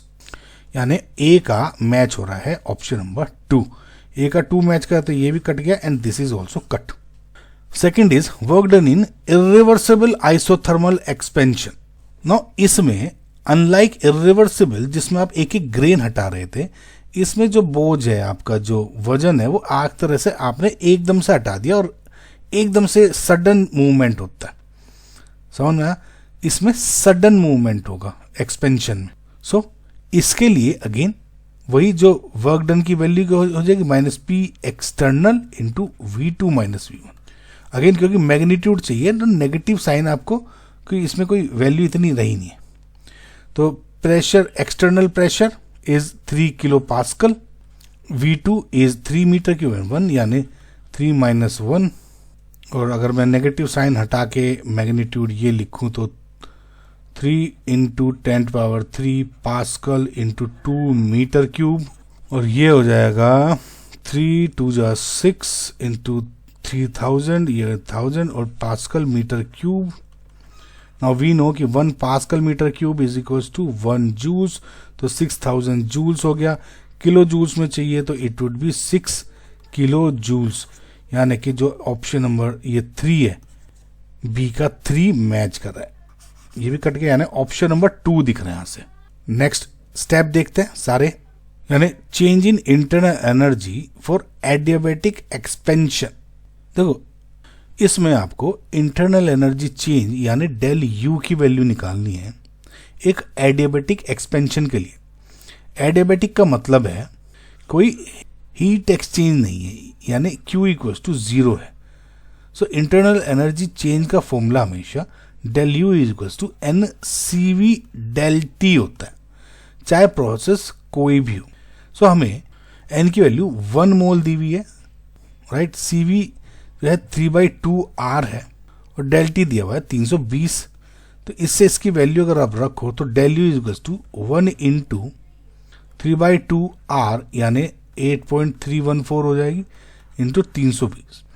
जब आप इसको सोल्व करते हो इट वुड बी 3990.7 जूल्स, और किलो जूल में 3.99 kJ हो जाएगी, यानी लगभग अप्रोक्सीमेटली 4 किलो जूल्स, यानी 1। तो डी में मैच कर रहा है सी का 1। सिमिलरली डी में क्या हो रहा है, change in enthalpy at constant pressure. So इसमें क्या करना है आपका, change in enthalpy at constant pressure मतलब डेल एच की वैल्यू निकालनी है। एंथैल्पी चेंज का फॉर्मूला होता है del H = NCP del T। Internal जी में क्या आता है, NCV del T। अब यहाँ पे N की वैल्यू हो गई 1, CP वुड बी 5/2R, और del T क्या हो गया, चेंज इन टेम्परेचर 337। तो इसको जब आप सोल्व करते हो 1 × 5/2 × 8.314 इंटू 337, और ये जब आप कैलकुलेट करोगे बच्चों तो 7004 जूल्स आ जाएगा, यानी लगभग अप्रोक्सीमेटली 7 किलो जूल्स। ये मैच करे डी का 4। ओके, सो आई होप बच्चों आपको बेसिक्स और सब कुछ क्वेश्चन समझ में आ गए होंगे। जो आपको correct answer is option number 2। Given below are 2 statements. Statement 1 दिया है कि benzene is nitrated to give nitrobenzene which on further treatment with this will give this, और NO2 group is a meta directing and deactivating group. ये तो obviously आपको दिख ही रहा है। देखो स्टेटमेंट 1 ये बोल रहा है कि बेंजीन का नाइट्रेशन करने पर नाइट्रोबेंजीन मिलता है, और अगर हम इस नाइट्रोबेंजीन को फ्रीडल क्राफ्ट एसाइलेशन कराएं, ये जो रिएजेंट्स हैं किसके हैं, फ्रीडल क्राफ्ट एसाइलेशन के, तो हमें मेटा नाइट्रोएसिटोफिनोन मिलेगा। यानी ये पहला पार्ट तो फाइन कि बेंजीन के पास मैं लेट जस्ट से HNO3 और H2SO4 से रिएक्शन कराई, कुल मिला के मुझे नाइट्रेशन कराना है जिसमें NO2 पॉजिटिव ऐड किया मैंने। ओवरऑल ये किसकी रिएक्शन होगी? नाइट्रेशन की। तो दैट इज फाइन कि मेरे पास यहाँ पर NO2 जुड़ गया। अब ये रिएक्शन करा रहे हैं फ्रीडल क्राफ्ट एसाइलेशन रिएक्शन, यानी CH3 COCl और AlCl3 की प्रेजेंस में। आइडियली जब मेरी कोई खाली बेंजीन रिंग होती तब मैं इसमें ये रिएजेंट यूज करता, तो मेरे पास CH3 C double bond O positive ये वाला मुझे एक तरह से इलेक्ट्रोफाइल मिलता, क्योंकि ये AlCl3 इसके Cl को लेके AlCl4 नेगेटिव बना लेता। तो कुल मिला के यहाँ पर आपको ये इलेक्ट्रोफाइल C है ना, ये इससे बॉन्ड बन जाता और डबल बॉन्ड और CH3। करेक्ट। अब इसमें ये कह रहा है कि जब मैंने यानी ये रिएजेंट यूज करे तो इसका मतलब जो मेरा CH3 C double bond O positive है वो ये बोल रहा है ये 1 2 3 इस वाले पे या इस वाले पे जुड़ जाना चाहिए। ओके। इसमें एक बहुत ही इंपॉर्टेंट रूल है फ्रीडल क्राफ्ट एसाइलेशन का। आइडियली आपको ये दिख रहा होगा कि NO2 मेरा मेटा डायरेक्टिंग ग्रुप है, और right, because electron withdrawing group है, मेटा डायरेक्टिंग है, तो ऑब्वियसली यहां से तो इलेक्ट्रॉन चूस लेगा ये। यहाँ पे लगभग डेंसिटी थोड़ी सी कंपैरेटिवली ऑर्थो और पैरा से ज़्यादा रहेगी, तो आइडियली इलेक्ट्रोफाइल जो ये है उसको यहाँ जोड़ना चाहिए, hence giving my this compound. But ये जो एजम्पशन है दिस इज कंप्लीटली इनकरेक्ट या पार्शियली करेक्ट हो जाएगी। वो इसलिए है, देखो फ्रीडल क्राफ्ट रिएक्शन चाहे वो एल्काइलेशन हो या फिर इस केस में एसाइलेशन हो, कभी भी उन बेंजीन रिंग्स पर नहीं होती जो स्ट्रांगली डीएक्टिवेटिंग हो। इस बेंजीन रिंग पर आपके पास एक NO2 ग्रुप जुड़ा हुआ है जो एक ही बहुत ही ज्यादा खतरनाक इलेक्ट्रॉन विड्रॉइंग ग्रुप है, जो रेजोनेंस और इंडक्टिव इफेक्ट -M और -I because of nitrogen -I है ना। सो जो रेजोनेंस और इंडक्टिव इफेक्ट दोनों से रिंग की इलेक्ट्रॉन डेंसिटी निचोड़ लेता है, चूस लेता है। यह रिंग को इतना ज्यादा डीएक्टिवेट कर देता है कि इलेक्ट्रोफाइल ये वाला अपना रिंग पर अटैक कर ही नहीं पाता। इसके अलावा हमारा कैटलिस्ट AlCl3 जो कि एक लुईस एसिड है, वो रिंग पर अटैक करने के बजाय नाइट्रो ग्रुप के लोन पेयर के साथ एक कॉम्प्लेक्स बना लेता है। तो असलियत ये है कि नाइट्रोबेंजीन फ्रीडल क्राफ्ट रिएक्शन देता ही नहीं है। तो इसका मतलब क्या हुआ कि जो आपका ऑप्शन नंबर 1 है, स्टेटमेंट 1, ये इनकरेक्ट है। ये बच्चों ये बहुत पहले कुछ 2-3 साल पहले भी सेम पॉइंट पे क्वेश्चन रिपीट हो चुका है already. That is why PYQ बहुत इंपॉर्टेंट होता है। ठीक है, नाउ आते हैं स्टेटमेंट 2 पे। ये स्टेटमेंट क्या कह रहा है कि जो नाइट्रो ग्रुप है NO2 ग्रुप एक मेटा डायरेक्टिंग ग्रुप और डीएक्टिवेटिंग ग्रुप है। ये तो बात 100% सच है, क्योंकि NO2 ग्रुप रिंग से इलेक्ट्रॉन खींचता है, खास करके ऑर्थो और पैरा पोजीशन से, राइट, जिसकी वजह से उन पोजीशंस पर पॉजिटिव चार्ज या इलेक्ट्रॉन की कमी आ जाती है, जिनकी वजह से उन पोजीशन पे या तो पॉजिटिव चार्ज की मतलब वैल्यू बढ़ जाती है या फिर इलेक्ट्रॉन की कमी हो जाती है। इन कंपैरिजन मेटा पोजीशन थोड़ा सा इलेक्ट्रॉन रिच लगने लगता है। इसलिए जानने क्या होता है कि कोई भी इलेक्ट्रोफाइल मजबूरी में अटैक करेगा भी तो वो मेटा पोजीशन पर ही करेगा, जो कि इस केस में तो होता ही नहीं है। इसलिए हम इसे मेटा डायरेक्टिंग कहते हैं। करेक्ट। सो और जो रिंग है इसकी ओवरऑल रिएक्टिविटी कम करने की वजह से इसको डीएक्टिवेटिंग ग्रुप भी बोल देते हैं। सो स्टेटमेंट 2 क्या है? करेक्ट है। सो जो आपका फाइनल आंसर है is option number 3। Statement 1 is correct but statement 2 is correct. Okay, so बच्चों एक फर्स्ट ऑर्डर रिएक्शन दी हुई है और कहा गया है कि 3 sets of experiments were performed for a reaction under similar experimental conditions, और ये एक्सपेरिमेंट दिए हुए हैं और the correct variation of rate of reaction पूछा हुआ है। देखो इस क्वेश्चन में हमें 3 अलग अलग एक्सपेरिमेंटल स्टेप्स दे दिए ना, रन 1, रन 2, रन 3, और हमें क्या बताना है कि इनके रेट ऑफ रिएक्शन के आपस में क्या रिलेशन होगा, मतलब बड़ा किससे होगा ना। तो सबसे पहले हमारे पास कौन सी रिएक्शन दी गई है? A इंटू प्रोडक्ट, और साफ साफ लिखा है कि ये एक फर्स्ट ऑर्डर रिएक्शन है, तो यहाँ पे कंफ्यूजन नहीं होना चाहिए बच्चों। सो केमिस्ट्री के में आप क्या पढ़ते हो कि किसी फर्स्ट ऑर्डर रिएक्शन का जो फॉर्मूला है is rate is equals to K और ए, ये वन करेक्ट। यहाँ पे के क्या है, इज रेट कांस्टेंट, और ये क्या है, रिएक्टेंट की मोलर कंसंट्रेशन या मोलैरिटी बोल दो आप। इसका मतलब ये है कि रेट सिर्फ और सिर्फ कंसंट्रेशन पर डिपेंड करता है, सॉल्यूशन के टोटल वॉल्यूम पे नहीं।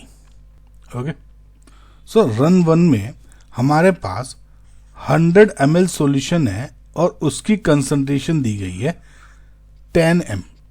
तो इसका मतलब क्या हुआ, ये जो 10 है ये क्या हो गई यहाँ पे a, ये वैल्यू हो गई। सो अगर मैं R1 लिखूं, let's say rate 1, rate 2, rate 3, R1 क्या हो जाएगा, k तो कांस्टेंट, ये हो गई k into 10 correct. Similarly run 2 में वॉल्यूम बढ़ाकर 200 ml कर दिया है, लेकिन अगर आप ध्यान दो बच्चों तो कंसंट्रेशन अभी भी 10 मोलर ही है ना, क्योंकि कंसंट्रेशन सेम है तो इसका मतलब है कि रेट भी वही होगा जो भी हमारा इधर था, यानी R2 इज इक्वल टू के, ये के है ना, इंटू 10। ऑब्वियसली इधर इस केस में ये हो जाएगी, समझ में। अब आते हैं रन 3 पर, ठीक। यहां पे इन्होंने क्या किया कि 100 ml ऑफ 10 मोल सॉल्यूशन लिया और उसमें 100 ml ऑफ पानी को डाल दिया। इससे क्या हुआ, इससे सॉल्यूशन डाइल्यूट हो गया। जब हम वॉल्यूम को डबल करते हैं, यानी पहले 100 ml था, अब वो बढ़कर 200 ml हो गया, तो मोलैरिटी आधी हो जाती है करेक्ट। बच्चों एक चीज ध्यान देना, इसमें ऑलरेडी कंसंट्रेशन दी हुई है, समझ में, इसमें कंसंट्रेशन दी हुई है। यानी अगर इसमें आप नंबर ऑफ मोल्स निकालते हो, मोलैरिटी का number of moles per unit volume, तो इसमें जो 1 वाले में, यानी क्योंकि ये 10 है तो N1 ये क्या हो जाएगी, V क्या है इसमें 100 ml, N1 ये हो जाएगी। On the other hand N2 क्या हो जाएगी, इसमें तो हो गया एक तरह से 1000 ml को, ml हटा दो, इग्नोर करो, कुछ भी करो, 1000 वैल्यू हो गई number of moles, millimoles कह दूं, 1000 मिली मोल्स हो गए इसमें। और इसके केस में देखोगे तो नंबर ऑफ मोल्स कितने हैं भाई, 10 है इंटू 200, इसमें हो गए 2000 मिली मोल्स। तो एक बात आप हमेशा ध्यान रखना, इसमें हम क्योंकि मोलैरिटी की ही बात कर रहे थे, वॉल्यूम से कंफ्यूज मत होना, इसमें नंबर ऑफ मोल्स डिफरेंट है, मोलैरिटी सेम है, नंबर ऑफ मोल्स डिफरेंट, इसलिए मोलैरिटी आ रही है, समझ में आया। बेस्ड ऑन ये डिवाइडेड बाय ये, तब ये वैल्यू आ रही है। लेकिन जब आपने रन 3 की वैल्यू देखी है, तो रन 3 में इन्होंने क्या किया, इन्होंने सिर्फ और सिर्फ वॉल्यूम डबल कर दिया। यानी अब ये देखो, पहले इनिशियली अगर ये यहाँ पे मैं करूँ तो जो नंबर ऑफ मोल्स थे कितने हो गए, मोलैरिटी इनटू वॉल्यूम, यानी 1000 मिली मोल्स थे। ये 1000 मिली मोल्स किस में थे, 100 ml सॉल्यूशन में थे। लेकिन अब 1000 मिली मोल्स अब 200 ml में हो जाएंगे, तो ऑब्वियसली अब जो कंसंट्रेशन आएगी वो डिक्रीज हो जाएगी ना, समझ में आया ना बच्चों। अब वो कितनी हो जाएगी, मिली से मिली 200, ये 5, और इसको ऐसे भी 5 ओवरऑल ये सॉल्यूशन कितना हो गया, 5 मोलर हो गया ना। इसको ऐसे भी आप निकाल सकते हो, आई होप आपको समझ में आ गया होगा कंसेप्ट जो मैं बता रहा हूँ। ये भी कह सकते हो कि because M1V1 equals to M2V2 होता है, तो इनिशियली 10 मोलर था, वॉल्यूम क्या था आपका 100 ml बिफोर, आफ्टर M2 निकालनी है तो वॉल्यूम कितना हो गया अब 200 ml, तो मिली ml से ml ये हो गया दुगना, तो 2 5 10, तो M2 मोलैरिटी क्या होगी 5m, इससे भी निकाल सकते हो, या पहले जो मैंने आपको बताया वो भी सही था, तो मोलैरिटी घट गई, समझ में आया। तो रन 3 में अगर आप देखते हो तो इसमें k इंटू 5 हो गया इस बार। सो अगर आप इन तीनों कंपेयर करो तो क्या आपका आंसर आया कि rate of run 1 is equals to rate of run 2, और ये दोनों obviously greater than rate of run 3 हो गए, के सेम रहेगा, समझ में आया बच्चों। इसका मतलब जो आपका ऑप्शन नंबर 2 है is your correct answer. Okay, so match list 1 with list 2। List 1 में रिएजेंट्स दिए हुए कुछ और लिस्ट 2 में इनकी नेम रिएक्शंस बताई गई हैं इन्वॉल्विंग कार्बोनिल कंपाउंड, कि ये किसी कार्बोनिल कंपाउंड की रिएक्शंस में यूज होते हैं। देखो, सबसे पहले अगर आप रिएजेंट ए की बात करो जो है NH2NH2 KOH, ये देखो NH2NH2 का मतलब क्या हो गया, हाइड्रोजन।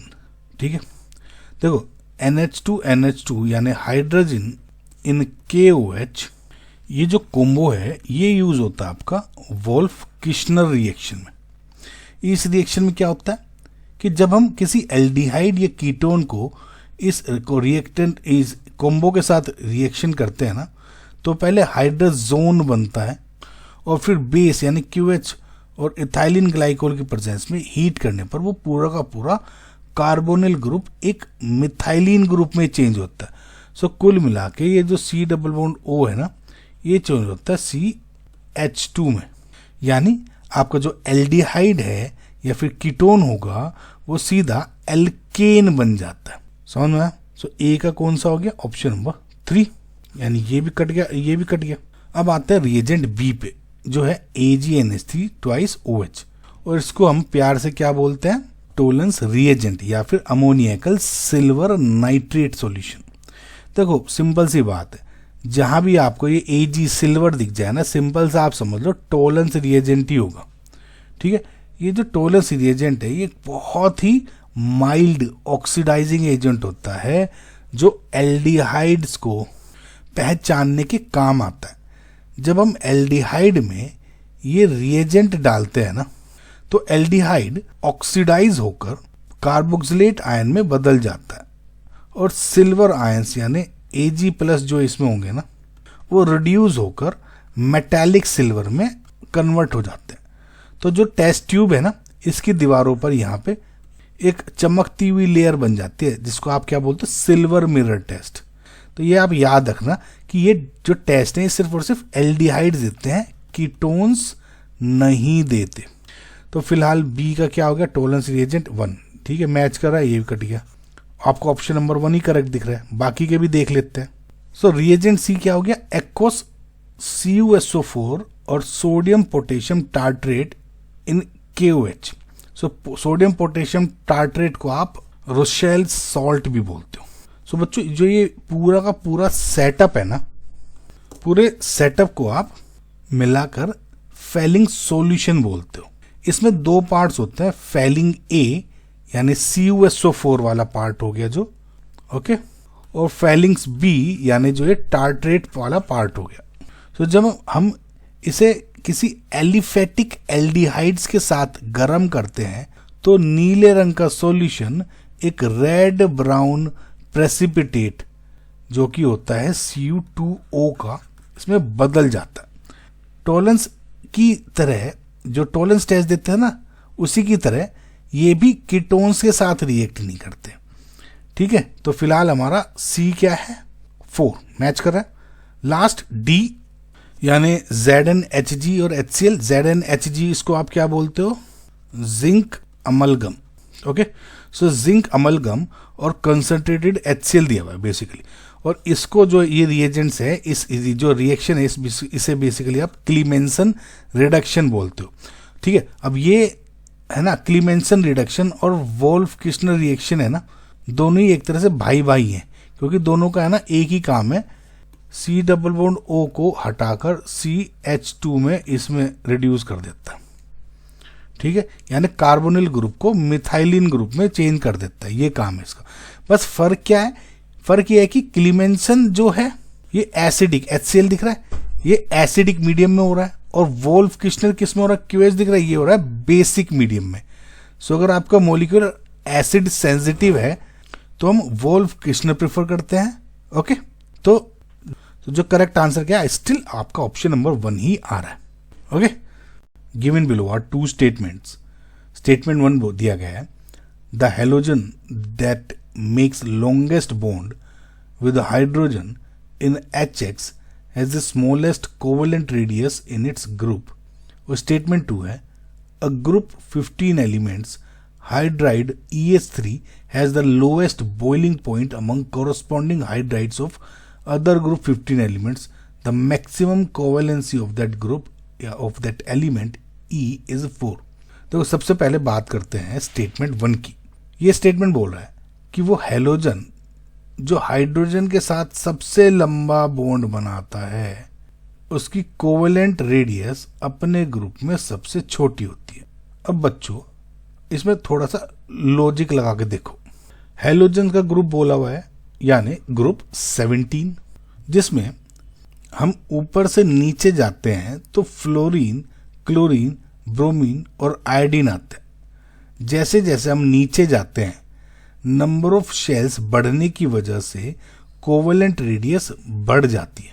तो आयोडीन की रेडियस सबसे बड़ी है और फ्लोरीन की सबसे छोटी. दूसरी तरफ बॉन्ड लेंथ दो एटम्स के न्यूक्लियाई के बीच के डिस्टेंस होता है, राइट. क्योंकि आयोडीन का साइज सबसे बड़ा है इसलिए HI बॉन्ड सबसे लंबा है, लॉन्गेस्ट है. तो असलियत ये हुई कि जिस हेलोजन ने सबसे लंबा बॉन्ड बनाया है उसका रेडियस ग्रुप में सबसे बड़ा है, ना कि सबसे छोटा. करेक्ट. इसलिए इस स्मॉलेस्ट होने की वजह से, लिखने की वजह से ये स्टेटमेंट 1 हो गया आपका इनकरेक्ट. अब आते हैं स्टेटमेंट 2 पर. इस स्टेटमेंट के दो पार्ट्स हैं. पहला पार्ट कहता है कि ग्रुप 15 के किसी एलिमेंट का हाइड्राइड EH3 अपने ग्रुप में सबसे कम बॉइलिंग पॉइंट यानी लोएस्ट बॉइलिंग पॉइंट रखता है. देखो बच्चों, ग्रुप 15 के हाइड्राइड्स क्या होते हैं? NH3 यानी अमोनिया, PH3 यानी फोस्फीन, ESH3, SbH3 और BiH3. नॉर्मल ट्रेंड के हिसाब से मोलिकुलर मास बढ़ने पर बॉइलिंग पॉइंट बढ़ना चाहिए, लेकिन अमोनिया में हाइड्रोजन बॉन्डिंग की वजह से उसका बॉइलिंग पॉइंट काफ़ी ज़्यादा हो जाता है. इस वजह से पूरे ग्रुप में फोस्फीन का जो बॉइलिंग पॉइंट है वो सबसे कम है. बिकॉज आइडियली होना क्या चाहिए था, अगर हाइड्रोजन बॉन्डिंग नहीं होती NH3 भी यहाँ कहीं होता, करेक्ट, ऐसे. लेकिन क्योंकि ये नहीं है, राइट, ये हो गया NH3 यहाँ है तो बेसिकली कम इसका हो गया, करेक्ट. सो अब दूसरा स्टेटमेंट क्या कह रहा है कि जो वो एलिमेंट है यानी जो EH3 में, यानी अब जो फोस्फोरस है बेसिकली जिसका लोएस्ट बॉइलिंग पॉइंट था यानी फोस्फोरस हो गया ना, तो ये क्या कह रहा है कि उसकी मैक्सिमम कोवेलेंसी 4 है.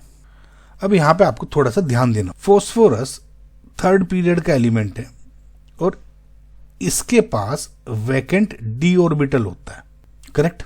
और इसी की वजह से फोस्फोरस अपनी कोवेलेंसी एक्सपेंड करके 5 जैसे कि PCl5 में और या 6 जैसे कि PCl6 नेगेटिव में ये सब भी कर सकता है, बढ़ा सकता है. सो मैक्सिमम कोवेलेंसी 4 सिर्फ नाइट्रोजन की होती है क्योंकि उसके पास d ऑर्बिटल नहीं होता. तो क्योंकि फोस्फोरस की कोवेलेंसी 4 से ज़्यादा हो सकती है इसलिए ये स्टेटमेंट का जो सेकंड पार्ट है वो गलत हो गया. ओके, तो इसका मतलब इस पार्ट की वजह से ये स्टेटमेंट इनकरेक्ट हो गया. तो आपका जो करेक्ट आंसर क्या हो गया? Both statement 1 and statement 2 are false. Okay, given below are 2 statements. Statement 1 बोल रहा है कि sucrose is dextrorotatory, however sucrose upon hydrolysis gives a solution having mixture of products. This solution shows levo rotation. देखो बच्चों, ये जो पूरा question है ना, अगर आप सेकंड स्टेटमेंट को पढ़ते हो, ये जो टोटल कंसेप्ट किस कंसेप्ट पे बेस्ड है? It is based on inversion of sugar. और इस पर बहुत बार क्वेश्चन पूछे जा चुके हैं और बहुत ही इजी कंसेप्ट है. ओके, सबसे पहले स्टेटमेंट 1 की बात करते हैं. ये स्टेटमेंट कह रहा है कि सुक्रोज एकदम नेचुरल तौर पर डेक्स्ट्रो रोटेटरी है, लेकिन हाइड्रोलिसिस के बाद वो लेबोरेटरी बन जाता है. अब ये क्यों है? पहली बात तो ये जो स्टेटमेंट है इज 100% करेक्ट. और वो क्यों है? देखो, सुक्रोज यानी C12H22O11 इसका अपना स्पेसिफिक जो रोटेशन होता है वो होता है +66.5 डिग्री. अब now because this is positive इसको आप बोलते हो डेक्स्ट्रो रोटेटरी।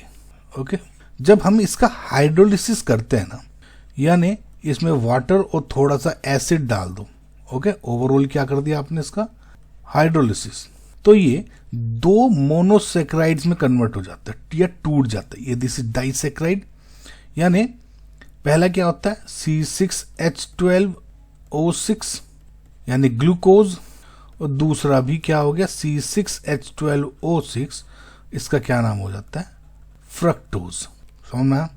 रिएक्शन के बाद जो ये मिक्सचर बनता है उसका नेट रोटेशन नेगेटिव हो जाता है। समझ रहे हो? अब देखना, इसका तो होता है पॉजिटिव ओवरऑल जब जुड़ा हुआ है, इसका क्या होता है नेट रोटेशन नेगेटिव होता है। वो क्यों होता है? देखो, जो ग्लूकोज है इसका जो स्पेसिफिक रोटेशन है वो एक्चुअल में प्लस 52.5 डिग्री होता है, यानी ये डेक्स्ट्रो रोटेटरी हो गया, या डेक्स्ट्रोज भी बोल देते हैं इसको। और जो फ्रक्टोज है इसका होता है माइनस 92.4 डिग्रीज। समझना? अब देखो 66.4 इसमें ऐड करके इसमें सब्ट्रैक्ट करने की कोशिश मत करना, अलग है, ये अलग मॉलिक्यूल है, ये अलग है, इसका प्लस में है, लेकिन जब ये टूटता है तो ये प्लस 52.5 में और ये माइनस में। अब ये सोचो, जो फ्रक्टोज है वो एक तरह से इस तरफ खींच रहा है लेट जैसे माइनस 92.4 डिग्री, और जो ये वाला है वो थोड़ा सा पावर लगा रहा है, मान के चलो ये प्लस 52.5 डिग्री।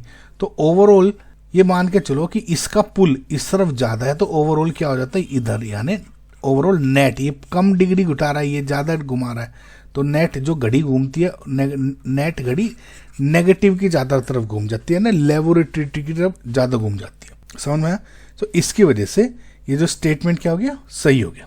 और स्टेटमेंट 2 क्या है? Hydrolysis of sucrose gives glucose and fructose, since the laevorotation of glucose is more than the dextro rotation of fructose, the resulting solution becomes laevorotatory. अब देखो, इसमें बात तो सही बोली है कंसेप्ट, लेकिन लॉजिक उल्टा कर दिया कि ग्लूकोज लेबोरेटेशन बोला है, ग्लूकोज एक्चुअली में डेक्स्ट्रो रोटेटरी होता है क्योंकि प्लस है यहाँ पे, और जो फ्रक्टोज है वो डेक्स्ट्रो नहीं होता, वो लेवो होता है क्योंकि यहाँ पे नेगेटिव है। तो ये उल्टा कर दिया वो, इसकी वजह से गलत हो गया, वैसे कंसेप्ट वाइज सही है।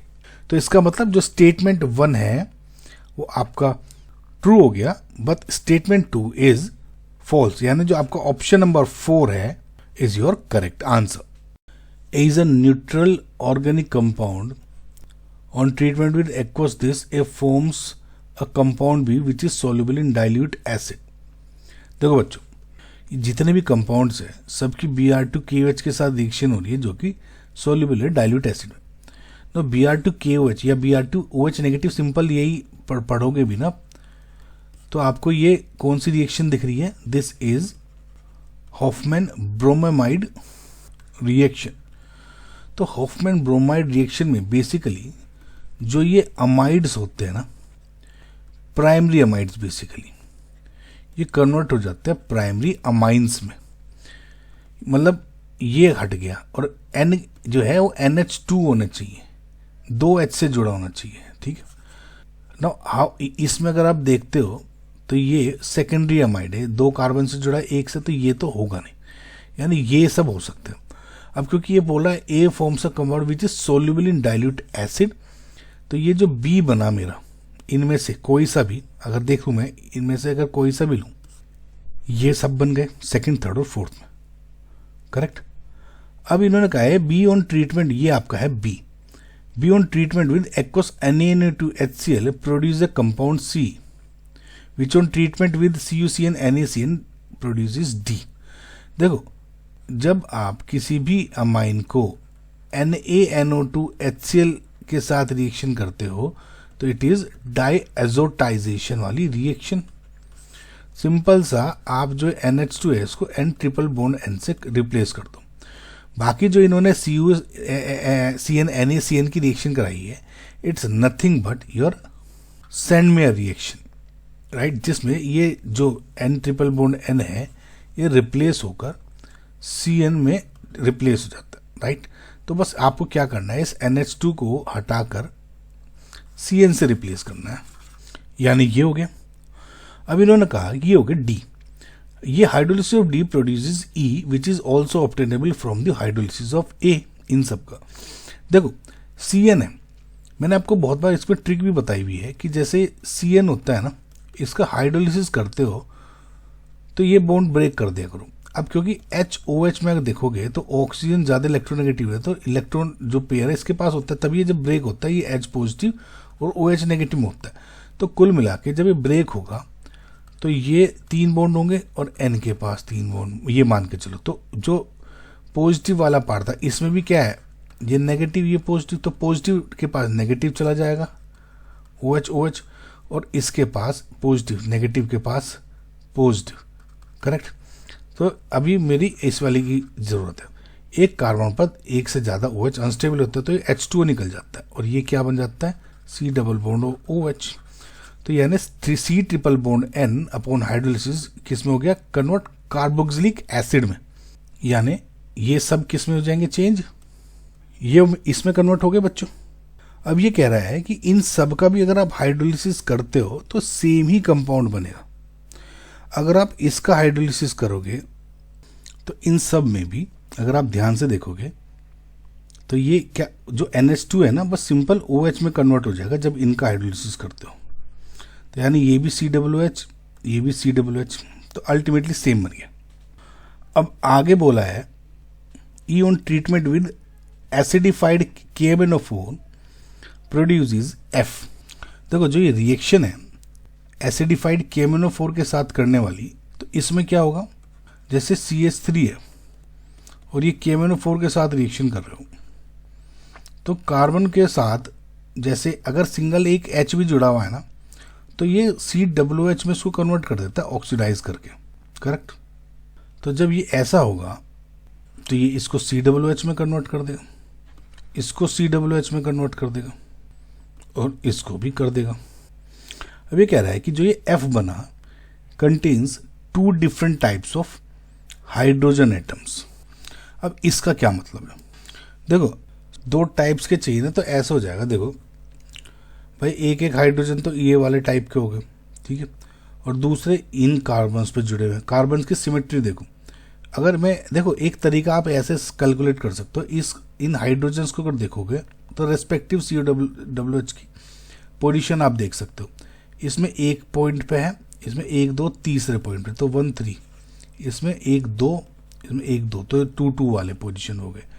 इसमें देखोगे तो एक में 1 डिस्टेंस पे, इसमें 1 2 3 डिस्टेंस पे है, तो ये वाला ही हो गया। एंड सिमिलरली इसमें 1 पे, इसमें 1 पे, तो 1 1, यानी 3 टाइप के हो गए, प्लस ये तो मोर देन 2 है बेसिकली टाइप्स के।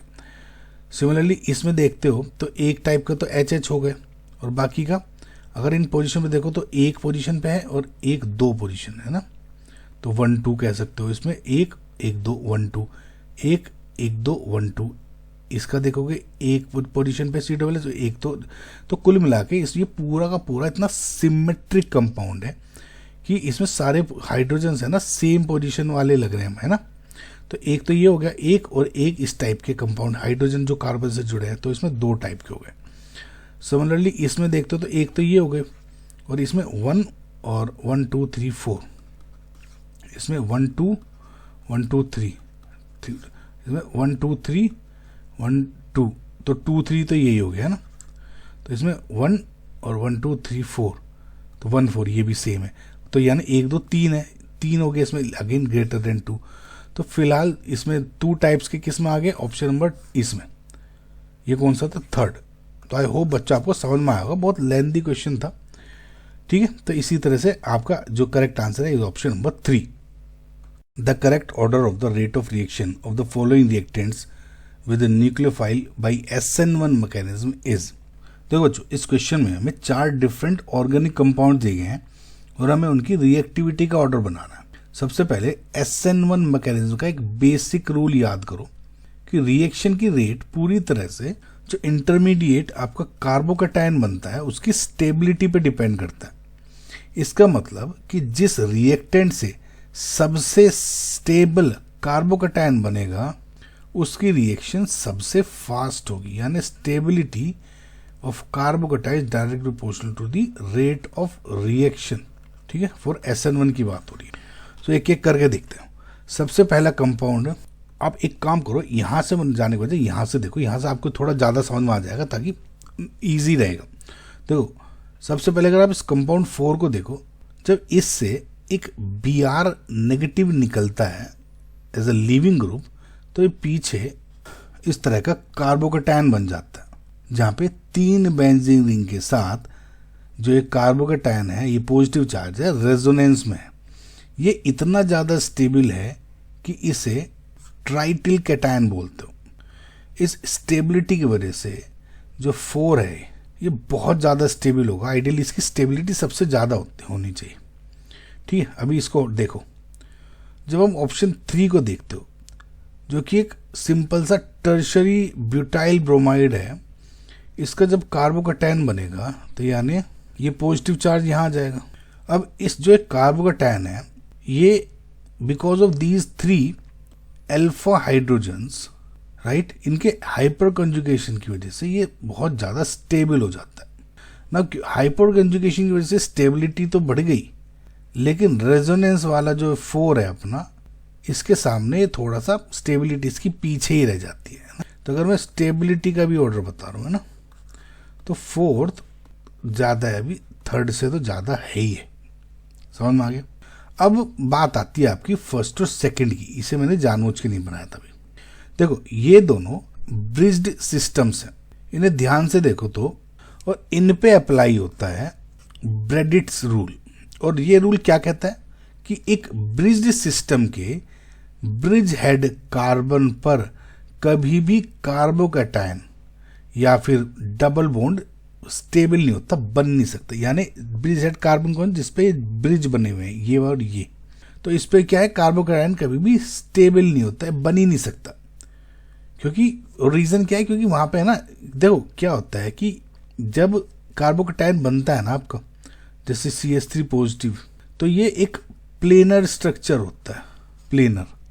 अब क्योंकि यहाँ पे अगर आप कार्बोकेटायन बनाओगे, जैसे अगर इस पे बनाने की कोशिश करोगे ना, तो यहाँ पे जो ज्योमेट्री है ना ये प्लेनर नहीं होती, और इसकी वजह से ये है ना स्टेबल नहीं हो सकता, कभी भी कार्बोकेटायन यहाँ पे बनता नहीं है। ठीक है, तो पहली बात तो इन दोनों में ही कार्बोकेटायन बनेगा नहीं। अब क्योंकि ऑर्डर तो देना है, तो अगर आप 1st और 2nd को कंपेयर करो, तो जो एक कंपाउंड 2 है इसका स्ट्रक्चर थोड़ा छोटा और थोड़ा ज़्यादा स्ट्रेन है इसमें। देखो क्या है कि इसमें जो ब्रिज हेड कार्बोकेटायन पर पॉजिटिव चार्ज है ना, वो लगभग नामुमकिन है, क्योंकि रिंग छोटी होने की वजह से वो प्लेनर होने की कोशिश भी नहीं कर सकता। समझ है कैसे? देखो क्योंकि यहाँ 5 मेंबर रिंग बन रही है ना ये वाली, लेकिन अगर कंपेयर करो इससे 1 से, तो बस थोड़ा सा ये 6 रिंग है, तो इसमें थोड़ा सा कम स्ट्रेन हो जाता है। देखो ये बॉन्ड इसमें ज़्यादा है ना, देखो ये आराम से जुड़ा हुआ है, 2 कार्बन इसमें 1 है, इसमें स्ट्रेन ज़्यादा है। स्ट्रेन ज़्यादा की वजह से थोड़ा ज़्यादा अनस्टेबल हो गया, ये थोड़ा कम स्ट्रेन है। देखो पॉसिबल नहीं है कार्बोकेटायन, लेकिन फिर भी अब क्योंकि ऑर्डर तो लिखना ही है ना, उसकी वजह से तो ये थोड़ा सा कंपैरेटिवली इसके कंपैरिजन में ज़्यादा स्टेबल है। तो अंधों में काना राजा वाली वो वाली बात हो गई। तो मैं क्या कह सकता हूँ, 4 2 देन 1 देन 3 2, 4 3 1 2। समझ में? तो ऑप्शन नंबर 3 यही ऑर्डर स्टेबिलिटी का, यही स्पीड का हो जाएगा। बच्चों ये ध्यान रखना, ये स्ट्रेन वाला बहुत बार डायरेक्ट पूछ लिया जाता है। ओके, सो आई होप आपको समझ में आएगा। Option number 3 is your correct answer.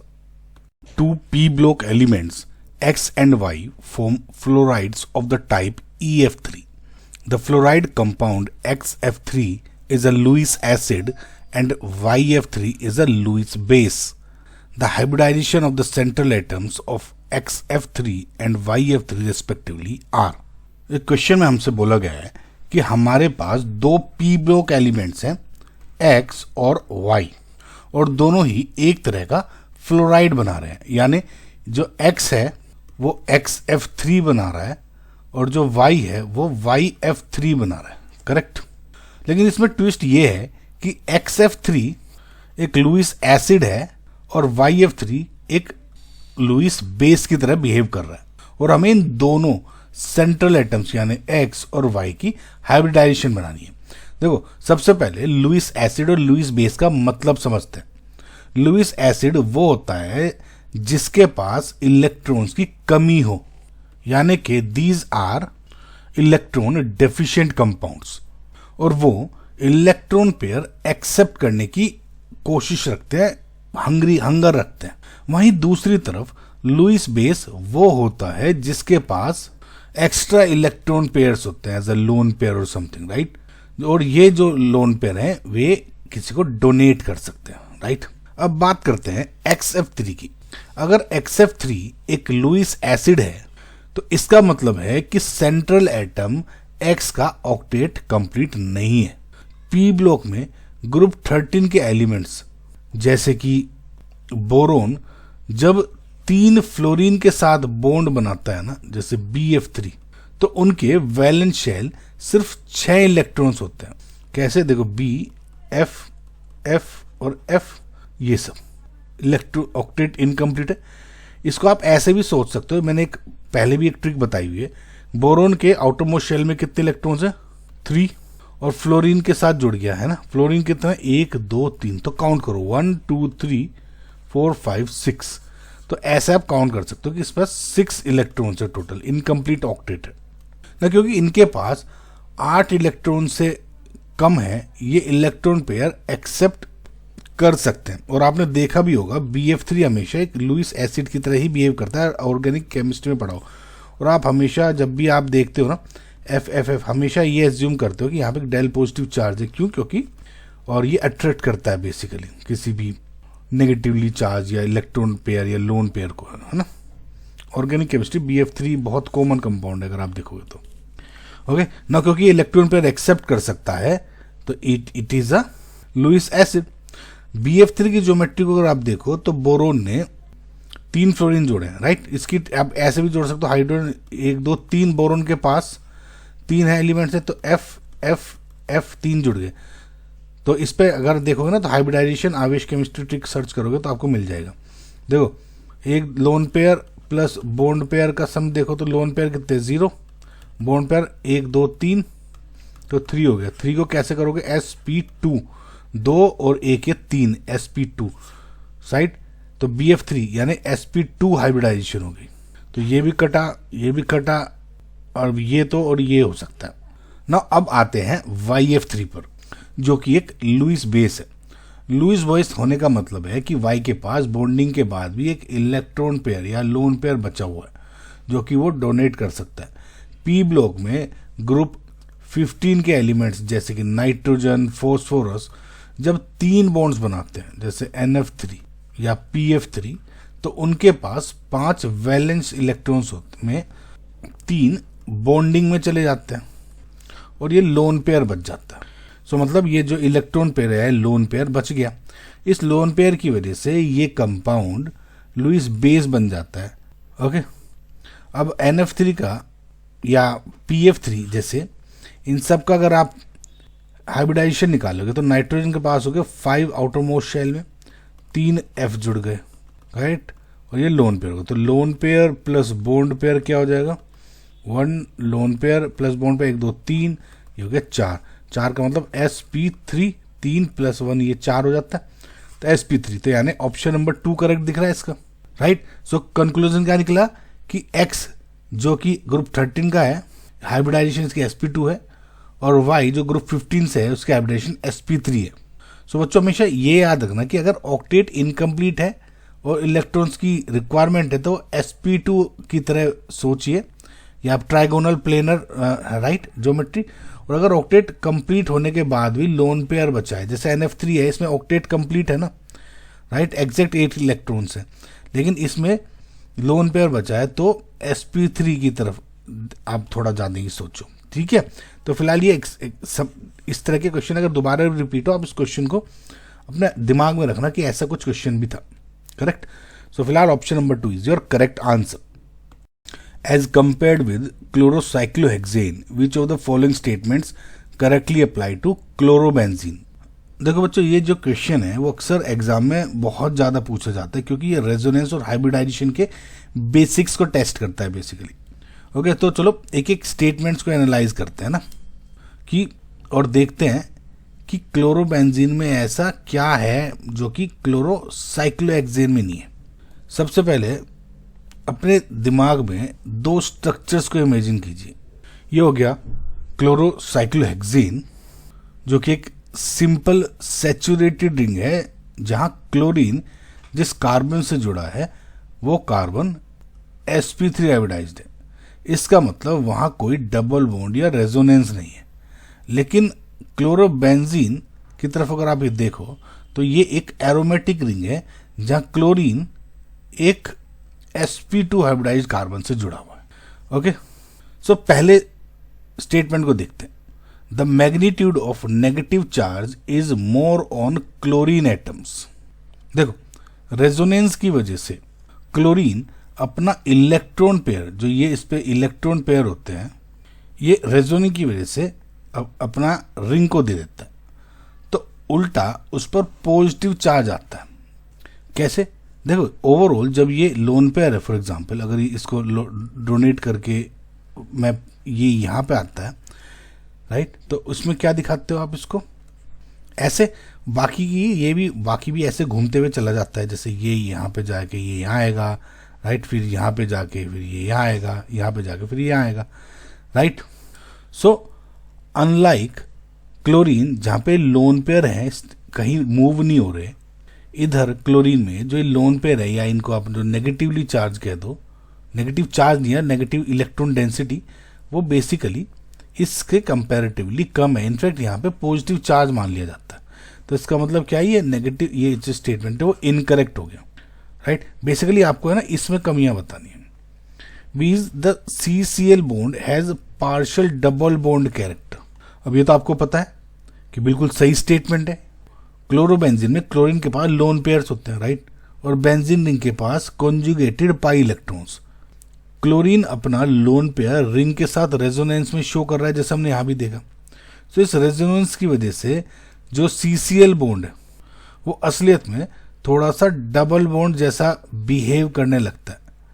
अब जैसे आप इसको ऐसे सोचो कि जैसे आप ये क्या है, Cl है, तो ये बेसिकली ऐसे हो गया एक तरह से, समझ में आ गया। तो ये जो बॉन्ड है ये सिंगल और डबल बॉन्ड के बीच में होता है, समझ में आया।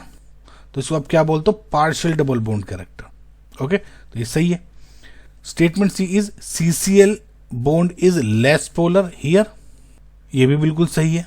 क्यों? देखो, इसकी है ना दो वजह। पहला कि रेजोनेंस की वजह से क्लोरीन का जो इलेक्ट्रॉन क्लाउड है वो रिंग की तरफ खींच रहा है, right, plus M effect, resonance हो रहा है, जिससे डाइपोल मूवमेंट कम हो जाता है। क्यों? देखो, पहले तो सिर्फ और सिर्फ जो क्लोरीन है वो अपने तरफ ही इलेक्ट्रॉन क्लाउड को खींच रहा है CCl बॉन्ड में, लेकिन इसमें ये इधर भी पुश कर रहा है। तो इसका क्या है, ओवरऑल देखोगे तो डबल मूवमेंट कम हो रहा है ना। दूसरी वजह है हाइब्रिडाइजेशन। क्लोरीन जो क्लोरोबेंजीन है इसमें ये sp2 हाइब्रिडाइज्ड है, और क्लोरोहेक्सेन में ये sp3 हाइब्रिडाइज्ड है। sp2 कार्बन ज्यादा इलेक्ट्रोनेगेटिव होता है क्योंकि उसमें s कैरेक्टर ज्यादा है, इसलिए वो क्लोरीन से इलेक्ट्रॉन्स को अपनी तरफ ज्यादा ताकत से खींचता है, जिससे बॉन्ड की पोलैरिटी घट जाती है, समझ में। इसी एक देखो, अभी तो ये क्या sp3 है, ये सिर्फ और सिर्फ यही खींच रहा है। अब इसमें देखोगे तो इसमें ये sp2 है, ये भी थोड़ा सा अपनी तरफ खींचेगा इसके कंपैरेटिव। ये तो खींच ही रहा है थोड़ा सा, और अब ये अंदर भी जा रहा है इलेक्ट्रॉन पे। तो ओवरऑल जो नेट रिजल्ट की वजह से थोड़ा कम हो जाता है इसके कंपैरेटिवली, समझ रहे। तो इससे क्या है, इसलिए क्लोरोबेंजीन का डाइपोल मूवमेंट साइक्लोहेक्सेन से कम होता है। अब ये डी स्टेटमेंट क्या कह रहा है कि बॉन्ड यानी जो ये CCl बॉन्ड है इज लॉन्गर बिकॉज की due to repulsion between delocalized electrons of the aromatic ring and the lone pair of electrons of chlorine. This is incorrect. देखो, पार्शियल डबल बॉन्ड कैरेक्टर की वजह से bond length हमेशा छोटी होती है, शॉर्टर होती है। देखो, सिंगल बॉन्ड ज्यादा बड़ा है, राइट, तो जैसे सिंगल से डबल फिर ट्रिपल बॉन्ड ऐसे आ रहे हो ना, तो जो बॉन्ड लेंथ तो घटती जा रही है। तो ऑब्वियसली ये जो पार्शियल डबल बॉन्ड है यहाँ पे लाई करता है, तो ये क्या है, सिंगल से ये आया तो छोटी हो जाती है, समझ में आया। Now last statement is the CCl bond is formed using sp2 hybridised orbital of carbon. This is correct. जैसे मैंने आपको अभी बताया कि क्लोरोबेंजीन में बेंजीन रिंग के सारे कार्बन sp2 हाइब्रिडाइज्ड होते हैं, इसलिए क्लोरीन जिस कार्बन से अटैच्ड है वो ऑर्बिटल sp2 ही होगा, राइट। जबकि साइक्लोक्लोरोहेक्सेन में वो sp3 होता है हाइब्रिडाइज्ड, राइट। तो दिस इज करेक्ट। तो इसका मतलब बी, सी एंड ई जो आपके स्टेटमेंट्स हैं वे करेक्ट आंसर से, यानी जो आपका ऑप्शन नंबर 4 है is your correct answer. Below are two statements. The statement 1 क्या है कि the Henry's law constant KH is constant with respect to variations in solutions concentration over the range for which the solutions is ideally dilute. देखो बच्चों, ये statement ये कह रहा है कि KH कांस्टेंट रहता है जब हम सॉल्यूशन की कंसंट्रेशन वेरी करते हैं, जिसमें जो सॉल्यूशन है वो आइडियली डाइल्यूट है। ये कंडीशंस दी हुई। देखो बच्चों, हेनरीज लॉ का बेसिक फॉर्मूला होता है P is equal to KH into x, जहाँ पे P पार्शियल प्रेशर है और X mole fraction. Ideal conditions में KH एक प्रोपोर्शनलिटी कांस्टेंट की तरह बिहेव करता है, जो सिर्फ टेम्परेचर और नेचर ऑफ गैस या सॉल्वेंट इस पे डिपेंड करता है, कंसंट्रेशन पे नहीं करता। इसका मतलब अगर हम कंसंट्रेशन बढ़ाएं या कम करें, KH की वैल्यू वहीं की वहीं रहेगी जब तक सॉल्यूशन डाइल्यूट है और गैस सॉल्वेंट के साथ रिएक्ट नहीं करती बेसिकली। ओके, तो इसका मतलब क्या है, जो स्टेटमेंट 1 है वो बिल्कुल करेक्ट है। स्टेटमेंट 2 कहता है कि KH does not differ for the same solute in different solutions. ना ये थोड़ा सा ट्रिकी हो सकता है कि अगर आपने इस जो स्टेटमेंट को थोड़ा ध्यान से नहीं पढ़ा। ये कह रहा है कि KH डिफर नहीं करता है, यानी चेंज नहीं होता अगर हम एक ही सॉल्यूट को अलग अलग सॉल्वेंट्स में डालें। ठीक है, सो बच्चों ये क्या है, स्टेटमेंट बिल्कुल फॉल्स है, इनकरेक्ट है। हेनरीज लॉ कांस्टेंट यानी KH, इसकी वैल्यू डिपेंड करती है नेचर ऑफ गैस और नेचर ऑफ सॉल्वेंट दोनों पर। हर एक गैस सॉल्वेंट पेयर का अपना एक यूनिक इंटरेक्शन होता है।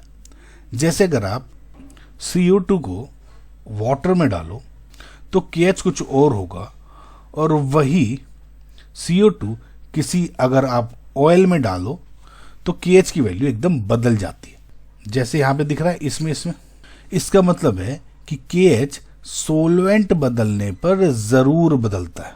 तो जो आपका फाइनल कंक्लूजन क्या निकला कि पहला स्टेटमेंट तो करेक्ट है और दूसरा स्टेटमेंट इनकरेक्ट है, यानी option number 2 is your correct answer. The cycloalkene X on bromination consumes 1 mole of bromine per mole of X and gives the product Y in which CBr ratio is 3:1. The percentage of bromine in the product Y is। देखो बच्चों, इसने ये कहा है कि एक आपका cycloalkene है, सपोज ये X है, और इसने है ना 1 mole of bromine he consume किया है पर मोल ऑफ X, यानी अगर ये 1 मोल X है तो यहाँ 1 Br2 ही है। ओके, और यहाँ पे एक XBr2 तरह का कंपाउंड बना है कुछ, या आप इसको और इजी तरह से सिंप्लीफाई करके ये मानो कि साइक्लोएल्कीन है, तो लेट जस्ट से कि दिस इज आपका CnH2n-2 टाइप का कंपाउंड हो गया। ओके, और इसमें एक ही मोल Br2 जुड़ा है, और यहाँ पे जो बना या ये बना CnH2n-2 Br2 ना। एक चीज ध्यान दीजिए, इन्होंने कहा कि क्लोरीन कार्बन और ब्रोमीन की रेशियो Y में 3:1 है। इसमें क्या है, कार्बन और ब्रोमीन की रेशियो 3:1। तो इसमें अगर Cn देखते हो, कार्बन है N, राइट, ब्रोमीन कितना है 2, राइट, और इनकी रेशियो क्या दी हुई है 3:1। तो N की वैल्यू क्या आ जाएगी यहाँ पे 6। सिंपल। तो इसका मतलब क्या है, कार्बन कितने हैं 6, तो अभी क्या कह सकते हो, ये 6 है तो मतलब 6C6H10 हो गए। ये इसने Br2 से रिएक्शन करी तो ये क्या बना C6H10Br2, ये कंपाउंड बना बेसिकली आपका। अब इस कंपाउंड में आपको परसेंटेज बतानी है ब्रोमीन की। ये कैसे निकालोगे, सिंपल सा फॉर्मूला। तो परसेंटेज ऑफ ब्रोमीन क्या हो जाएगा, total mass of bromine obviously इस कंपाउंड में Y में divided by molar mass of Y जो आपका प्रोडक्ट बना था into 100। So total mass of bromine कितना है, Br इसमें कितना है 2, तो Br का एक Br का है 80, तो 2 Br के कितना हो जाएंगे 2 × 80 divided by molar mass of Y, इसका निकालना पड़ा। यानी 6 इंटू कार्बन कितने हैं 12 यानी 6 और 12 हो गया 12 प्लस 10 इंटू 1 का 1 प्लस अगेन 2 इंटू 80 यानी हो गया 72 प्लस 12 प्लस 160 ये हो गया 244 ग्राम पर मोल। तो इसका क्या हो गया आपका 244 इंटू 100 यानी 160 डिवाइडेड बाई 244 इंटू 100 यानी 0.6557 इंटू 100 यानी 65.57%। नियरेस्ट इंटीजर का है तो 65.57% क्या हो जाएगा रफली 66%।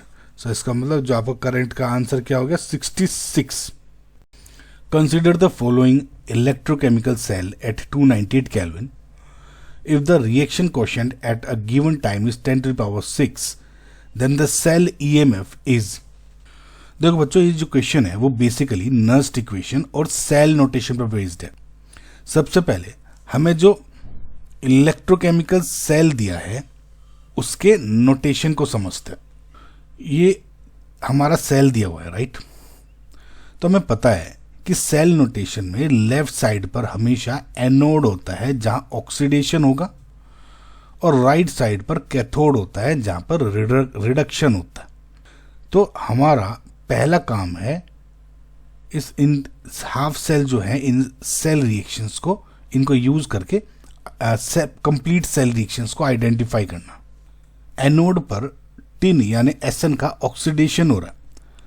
सो इसका जो ऑक्सीडेशन हाफ सेल रिएक्शन क्या हो जाएगा HSnO2 नेगेटिव ये कन्वर्ट हो रहा है इनटू SnOH6 2 नेगेटिव। समझ में आया बच्चों। तो ये क्या हो रही है एनोड पे ऑक्सीडेशन हो रहा है। तो हमें इसे सबसे पहले बैलेंस करना चाहिए। तो इसमें जो टिन है is in +2 oxidation state right और इसमें जो Sn है इज इन +4 ऑक्सीडेशन स्टेट ना, क्योंकि ये ऑक्सीडेशन हो रहा है +4 हो रहा है। तो इसको ऑक्सीडेशन स्टेट को बैलेंस करने के लिए राइट साइड में हम क्या लिख लेते हैं 2 इलेक्ट्रॉन्स करेक्ट। अब इसमें बच्चों ऑक्सीजन ऐड करने हैं बाय एडिंग OH नेगेटिव। देखो सिंपल सा लॉजिक है बच्चों। इधर 6 ऑक्सीजन है राइट। जितने ऑक्सीजन है राइट साइड में उसके आधे आप ऑक्सीजन OH नेगेटिव ऐड कर दो राइट साइड में। तो मैंने 3 OH नेगेटिव ऐड कर दिया। ध्यान देखना ट्रिक है 6 OH थे तो इधर मैं 3 कर दिया। अब कितने 3 O 2 5। अब इधर करने के बाद मुझे हाइड्रोजन भी ऐड करने होंगे। अब H2 ऐड कर दो। देखो 3 4 5 और एक 6 और हाइड्रोजन कितने हो गए 3 4 5 और एक ये 6 बैलेंस आउट हो गया राइट। सिमिलरली अगर आप कैथोड पे देखते हो कैथोड पे जो Bi2O3 है इसमें बिस्मथ का रिडक्शन हो रहा है इंटू Bi इधर +3 है। अब देखो 2 इंटू 3 +6 इधर 0 है तो पहले तो 6 इलेक्ट्रॉन ऐड कर दिए राइट। अब लेफ्ट साइड में ऑक्सीजन 3 है राइट। तो मैंने क्या जितने ऑक्सीजन है उसके इसके कर दो यहाँ पे 6 OH नेगेटिव। देखो 3 थे राइट। अब हाइड्रोजन कितने हो गए इसमें 6 हाइड्रोजन हो गए इधर 0 है तो 6 H2O 3 H2O। अब देखो 6 hydrogen balance 3 3 6 oxygen 6 electrons balance out हो गया बच्चों। और इसका जो ई नोट क्या दिया हुआ है ये हो गया माइनस इतना। अब देखो एक गौर से देखो एक चीज इसमें तो 2 इलेक्ट्रॉन्स हैं इसमें है 6 इलेक्ट्रॉन्स। तो बैलेंस आउट जब आप करते हो तो ऊपर वाली रिएक्शन को 3 से मल्टीप्लाई कर दोगे तो ओवरऑल आई कैन से कि जो n यानी नंबर ऑफ इलेक्ट्रॉन ट्रांसफर हो रहे हैं वो कितने हो रहे हैं वो हो रहे हैं 6 राइट। ये सब समझ में आ गया। अब अच्छा एक चीज और आपको बच्चों बता दूं बहुत बार बच्चे ना इन सब को ऐड करने में कंफ्यूज हो सकते हैं। देखो अल्टीमेटली आपको हाफ सेल रिडक्शन ये बताना EMF सेल अल्टीमेटली मैं ये क्यों लिखा मैंने इसमें ये सिर्फ और सिर्फ मैंने n इलेक्ट्रॉन्स फाइंड करने के लिए लिखा था। तो आप बस अगर ऑक्सीडेशन स्टेट बैलेंस करके सिर्फ इलेक्ट्रॉन भी ऐड कर दो ना और ये सब कुछ बैलेंस आउट भी ना करो तब भी आपका काम चल जाएगा। बस आपको 2 इलेक्ट्रॉन या 6 इलेक्ट्रॉन मुझे ओवरऑल 6 इलेक्ट्रॉन चाहिए ये पता लग गया तो आपका सब काम पूरा हो जाएगा ओके। अब हमें कैलकुलेट करना है स्टैंडर्ड सेल का यानी EMF ई नोट सेल। इसका फॉर्मूला सिंपल है, क्या होता है, E naught cell is equals to E naught cathode minus E naught anode. और ई नॉट कैथोड क्या है, ये वाला, यानी -0.44 और माइनस ई नॉट एनोड क्या हो गया, ये -0.90। इसको सोल्व करोगे तो it would B plus 0.46 volts. ये हो गया ई नॉट सेल। और आपको कैलकुलेट क्या करना है, ई सेल। तो using Nernst equation, E cell will be equals to E naught cell minus 0.059 divided by n log Q। ये क्या दिया हुआ है, 10⁻6 Q।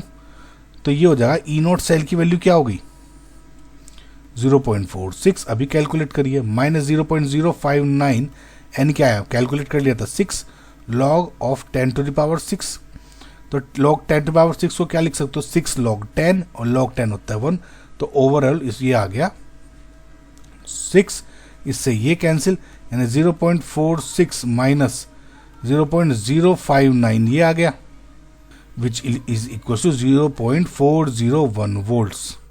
अब आंसर में 10 पावर माइनस में लिखना है, तो ये क्या हो जाएगा, 4.01 इंटू 10⁻⁻1 वोल्ट्स। और नियरेस्ट इंटीजर में 4.01 को आप सिंपल 4 लिख सकते हो, which is your correct answer. I hope बच्चा आपको समझ में आया होगा, कंफ्यूज नहीं होना, बस ये बनानी आनी चाहिए आपको। Okay, so final answer is 4। The temperature at which the rate constant of the given below two gaseous reactions become equal is, ये दो रिएक्शंस दी हुई है। सो बच्चों एक क्वेश्चन बेसिकली अर्हीनियस इक्वेशन पे बेस्ड है, जहां में दो अलग अलग रिएक्शन दी गई हैं और हमसे वो टेम्परेचर पूछा गया है जहां इन दोनों रिएक्शंस के रेट कांस्टेंट एक दूसरे के बराबर हों। ओके, तो सबसे पहले पहली रिएक्शन पे ध्यान देते हैं, यानी एक्स वाई, जिसका रेट कांस्टेंट आपको K1 दिया हुआ है, यानी K1 इज इक्वल टू 10⁻6 तो ई की power minus 30000 over T. So अगर आप इसको कंपेयर करो, यानी K is equal to A into ई की power minus E A upon R T, जहाँ पे K रेट कांस्टेंट है, A अर्हीनियस कांस्टेंट है, E एक्टिवेशन एनर्जी है, R गैस कांस्टेंट और T टेम्परेचर। तो आपको ये A1 क्या मिल जाता है इसमें, 10⁻6, राइट। और E A upon R T यानी E A बाई R1 हो गया ये वाली वैल्यू, है ना। सो कुल मिला के ये। सिमिलरली सेकेंड रिएक्शन में, यानी P बाई इसमें Q में, ये इसमें क्या हो जाएगा, K2 इक्वल्स टू 10⁻4 ई की पावर माइनस 240 ओवर टी। तो इसमें A2 की वैल्यू होगी 10⁻4।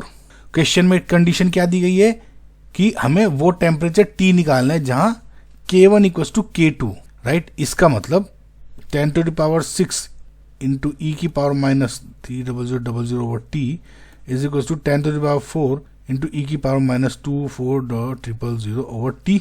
ये क्या हो जाएगा, 10⁻2। सो ये हो जाएगा 10⁻2, ये इधर आ जाएगा, यानी ई की power minus 2,000 over T divide by E की पावर माइनस 300 ओवर टी। इसको ऐसे लिख सकते हो, 100 इज इक्वल्स टू ई की power minus 24,000 plus 300 upon T, यानी इक्वल्स टू ई की power 6000 upon T equals to 100। दोनों तरफ लॉग ले लो एट बेस ई, यानी ln 100 is equals to ln of E की power 6000 upon T. It will be 2 ln 10। कैसे भाई, ln 10 की पावर स्क्वायर लिख सकते हैं, तो 2 ln 10, समझ गए ना, equals to 6000 upon T. ln 10 की वैल्यू क्या दी है, 2.303, यानी 2 into 2.303 equals to 6000 divide by T. यहाँ से ये क्या हो जाएगा, t is equals to 6000 divided by 4.606 और यहाँ से t आपका लगभग 1302.64 केल्विन आ जाएगा, राइट। और अप्रोक्सीमेटली देखोगे तो यानी 1303 केल्विन, राइट। यानी इसका मतलब जो ये 1303 है is your correct answer.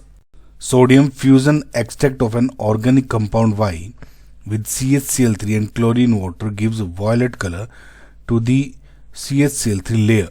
0.15 gram of Y gave 0.12 gram of the silver halide precipitated Carius method. Percentage of halogen in the compound Y is. So बच्चों, ये जो क्वेश्चन है वो क्वांटिटेटिव और क्वालिटेटिव एनालिसिस का एक परफेक्ट मिक्सचर है। Okay, तो ध्यान से सुनना, क्योंकि यहाँ पे हमें पहले हैलोजन को पहचानना है और फिर उसका परसेंटेज निकालना है। सबसे पहले क्वेश्चन की पहली लाइन पे ध्यान दीजिए।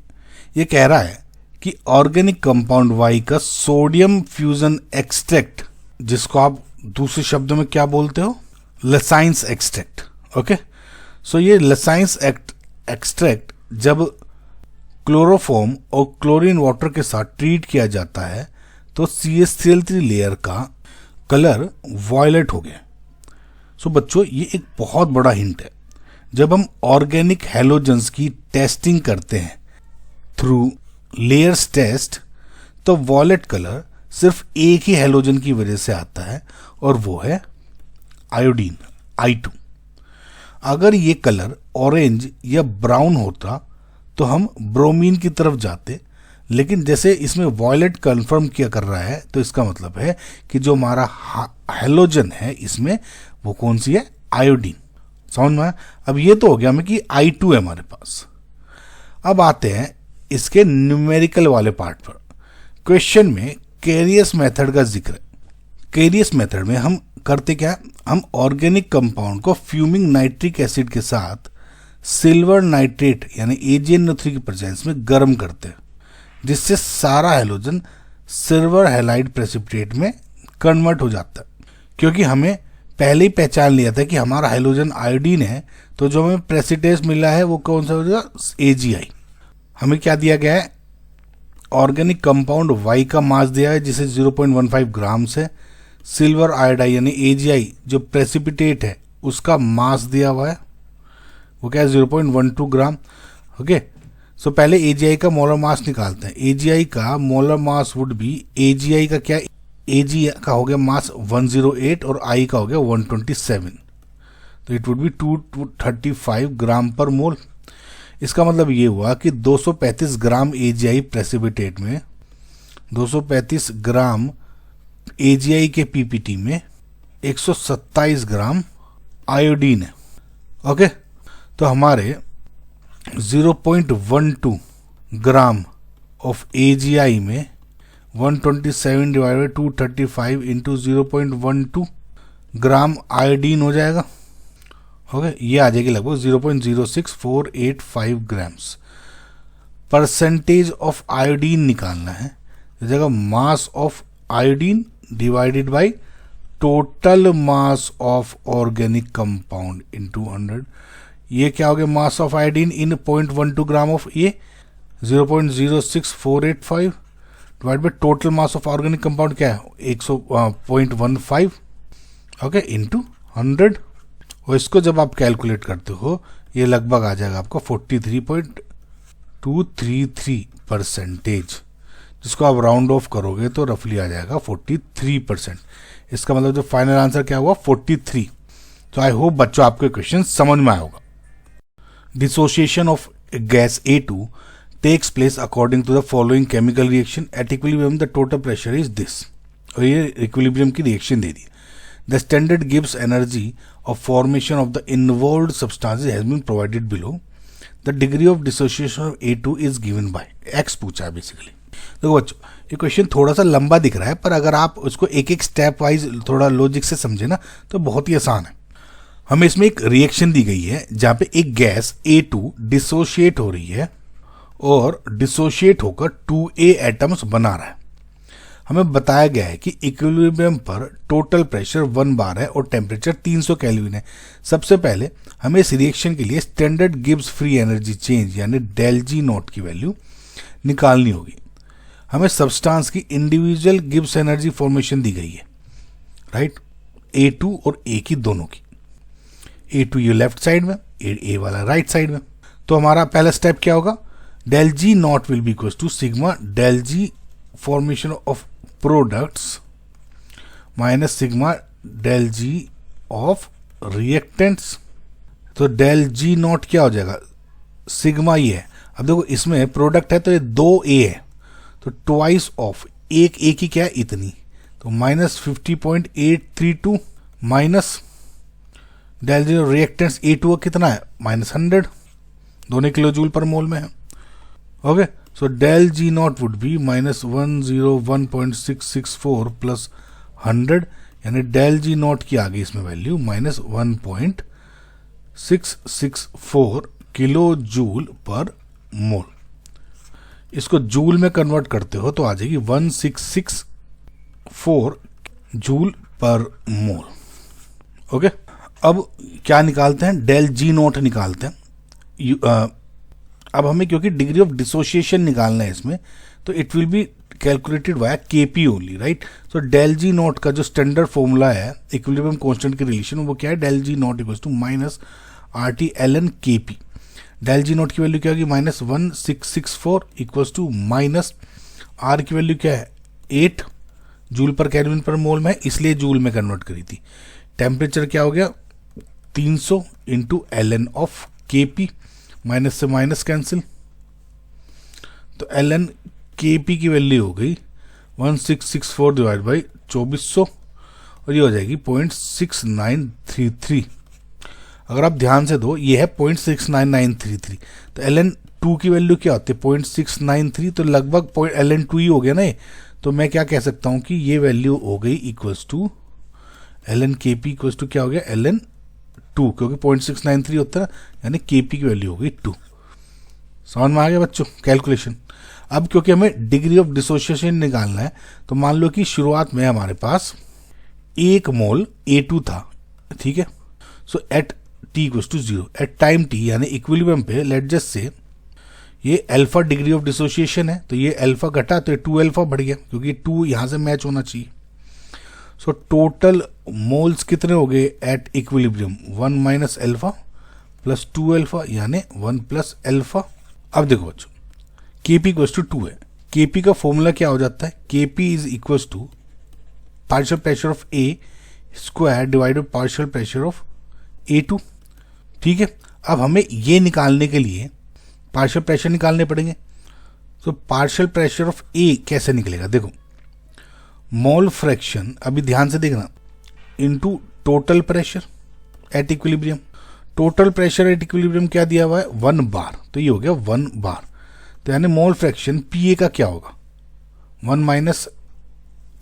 2 alpha divide by 1 plus alpha into 1, correct. तो ये हो गया 2 alpha divide by 1 plus alpha का स्क्वायर डिवाइड बाई PA2 क्या हो गया 1 minus alpha upon 1 plus alpha into 1, ठीक है।